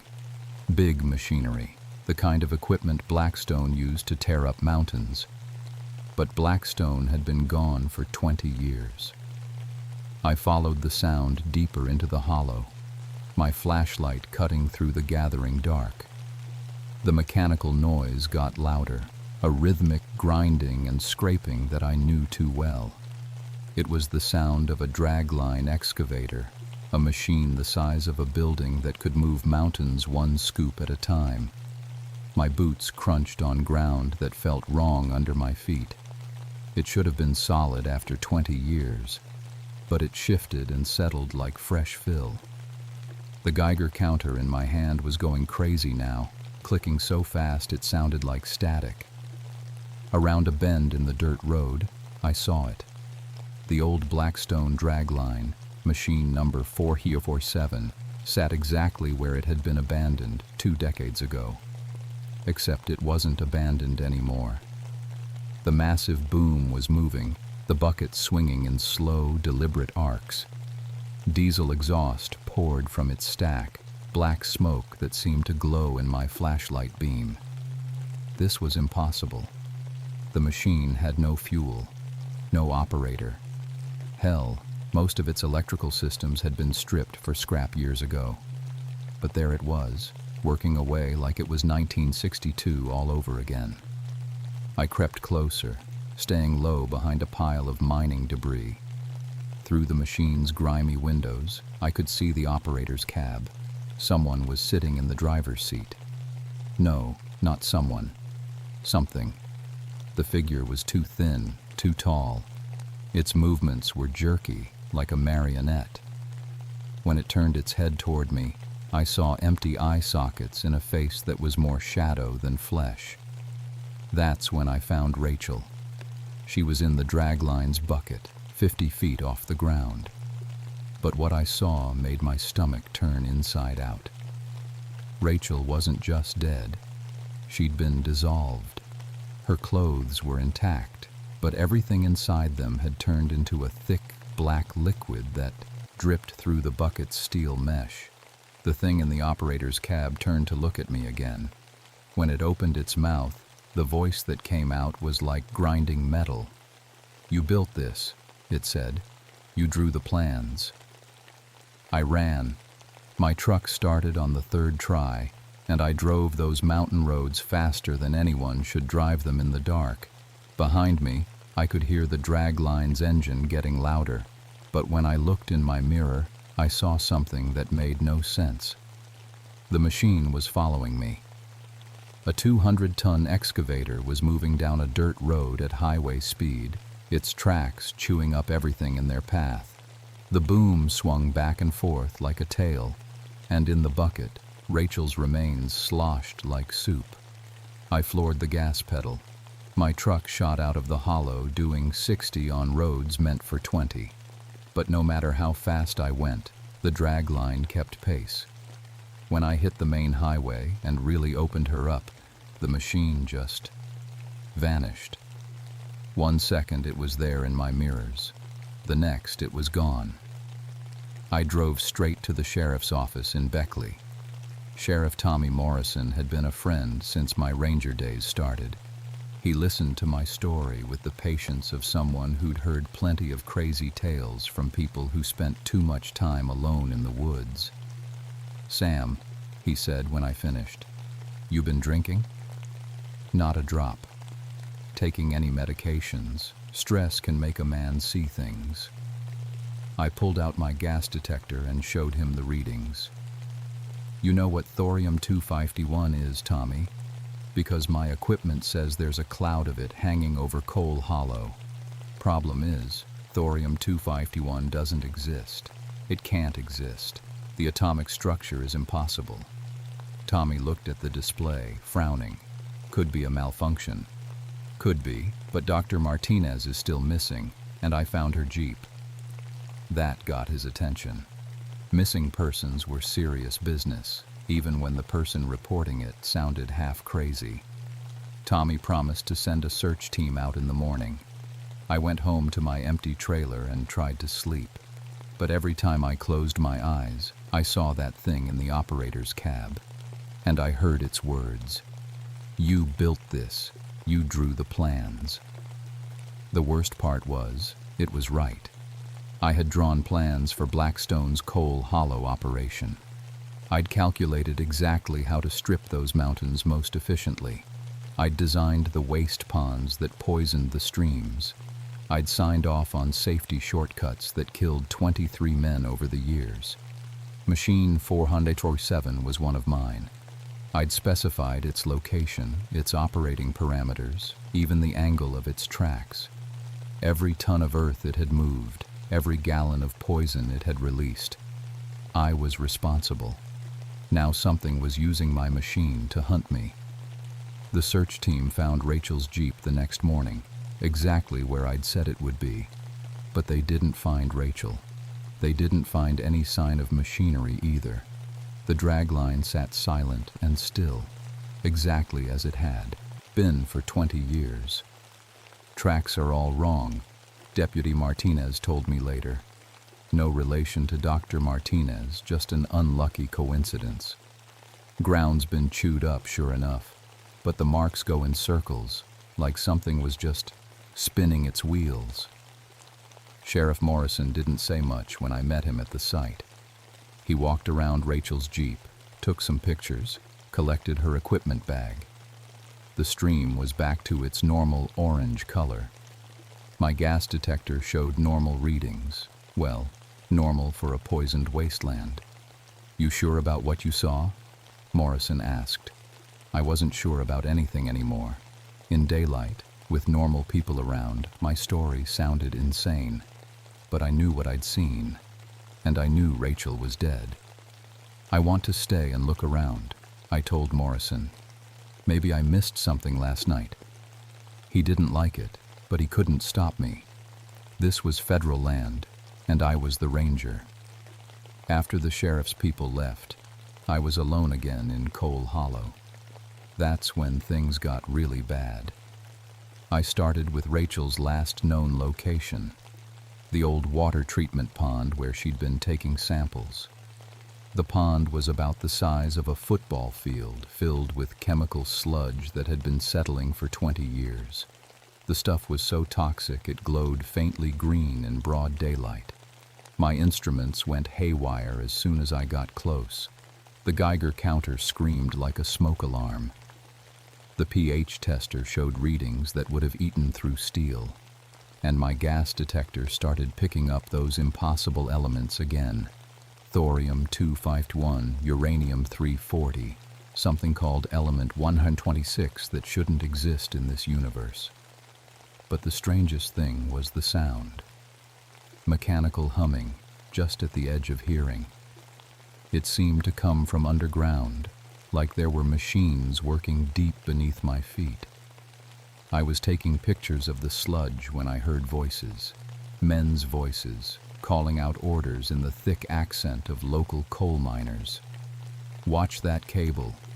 Swing her around. Easy on the throttle. But there was nobody there. Just me and the poisoned pond and the dead hills. Then I saw them. Ghostly figures in hard hats and coveralls, moving around equipment that flickered in and out of existence. They looked like the men in the old Blackstone safety photos, the ones who'd died in cave-ins and equipment accidents and chemical explosions. They were operating phantom machinery, following the same routines they'd followed in life.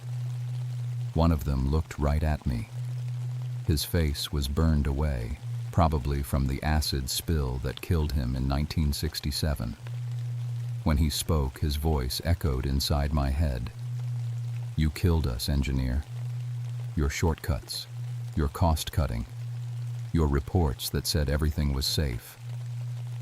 I tried to run, but my feet felt like they were stuck in concrete. More ghosts appeared, all 23 men who died because of decisions I'd made. They surrounded me, their burned and crushed faces full of 20 years of anger. "Now you pay," they said in unison. The ground beneath me started to shift. Cracks appeared, spreading out like a spider web. Chemical sludge bubbled up through the gaps, hissing and smoking. The ghostly miners were laughing, a sound like grinding gears. That's when the dragline started up again. Machine 447 roared to life 50 yards away. But this time it wasn't just one machine. There were 3 of them, all the heavy equipment that had worked this site. Bulldozers, dump trucks, conveyor systems, all of them crewed by dead men who wanted revenge. I broke free from whatever was holding me and ran for my truck. Behind me, the machinery was coming to life, diesel engines roaring and hydraulics screaming. But these weren't normal machines anymore. They moved too fast, turned too sharp. The dragline bucket swung at me like a wrecking ball, missing my head by inches. My truck started on the first try, small miracle. But as I drove toward the exit, a bulldozer cut me off. The thing was glowing with the same green light as the chemical sludge. Its blade was down, ready to push me into the poisoned stream. I yanked the wheel hard right and went off-road, bouncing over rocks and debris.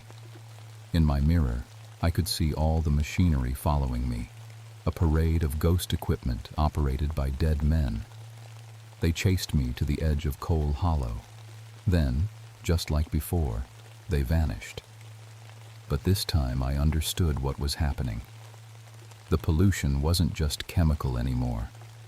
20 years of poison soaking into the ground where 23 men had died violent deaths had created something new, something that fed on guilt and grew stronger with each passing year. Coal Hollow had become a wound in the world, and it was hungry. I spent 3 days researching everything I could find about Coal Hollow. Old mining reports, safety inspections, accident records. The more I read, the worse I felt.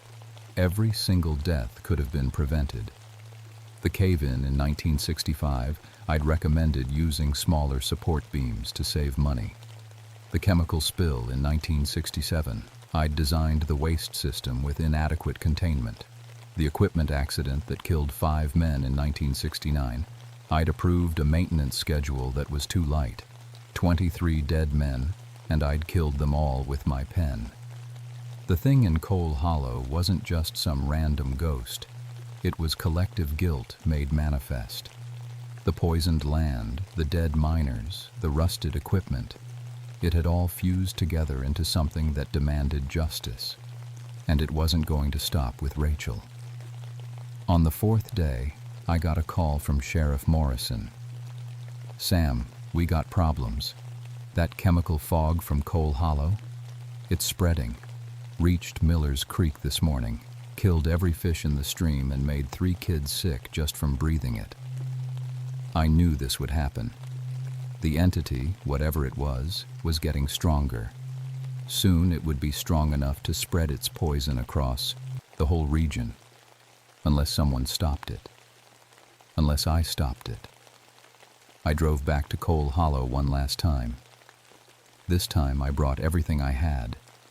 My old engineering files, Rachel's final research, and a plan that would probably kill me. The place had changed. The orange streams were pure black now, and they flowed uphill, forming impossible waterfalls that fell toward the sky. The air itself was thick with poison. Without my respirator, I would have died in minutes. Machine 447 was waiting for me.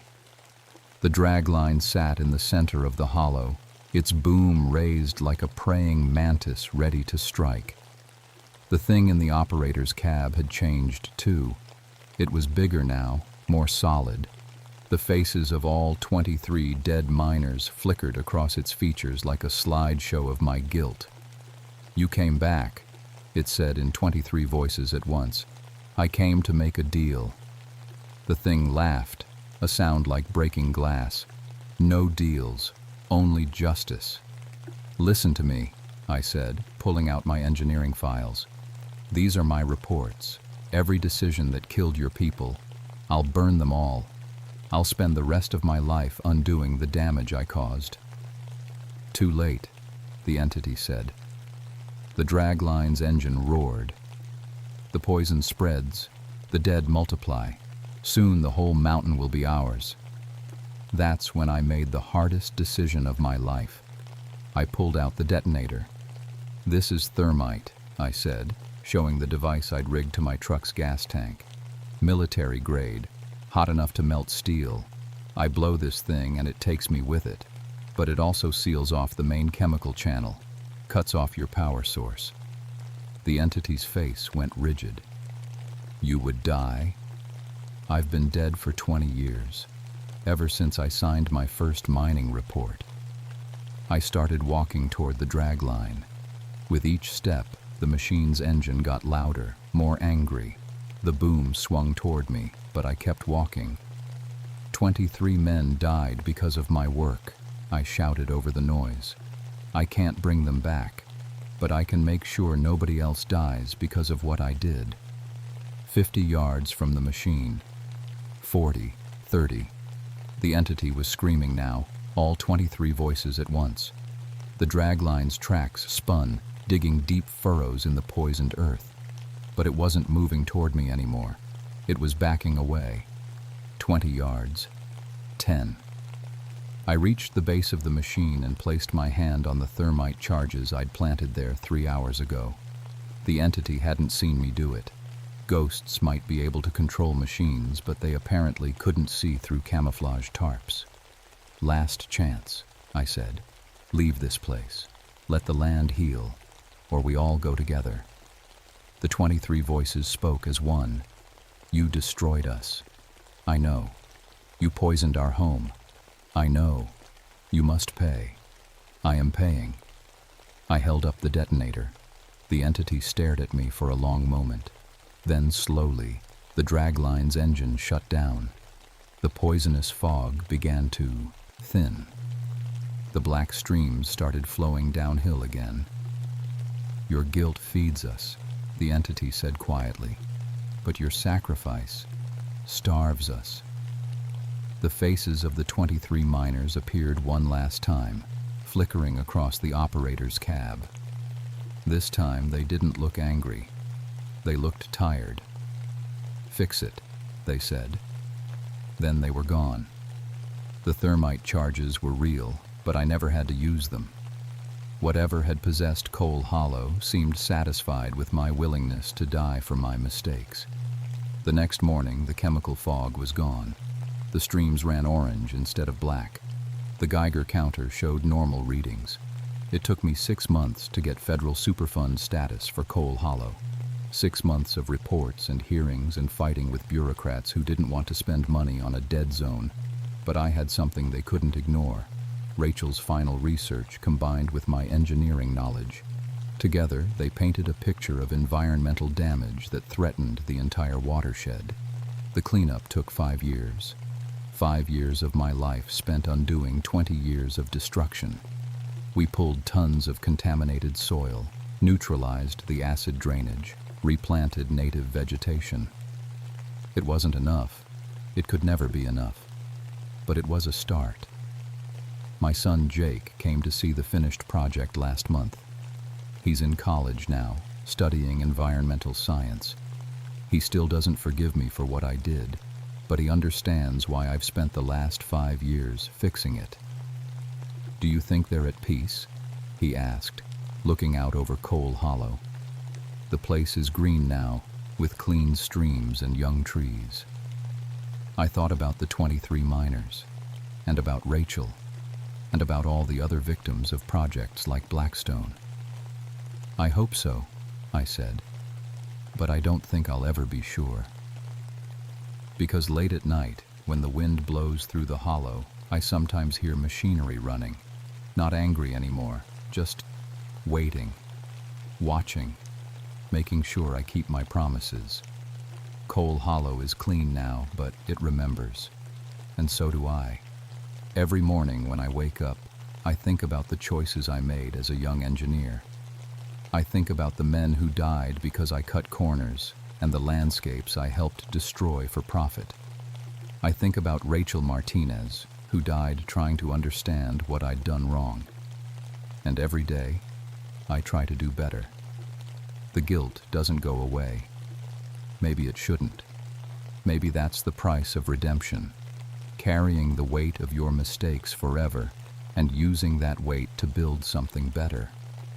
I'm 51 now, with gray in my beard and permanent stains on my hands from 20 years of soil samples. I'll probably spend the rest of my career cleaning up sites like Coal Hollow, places where men like I used to be traded lives for profit. It's not enough. It'll never be enough. But it's something.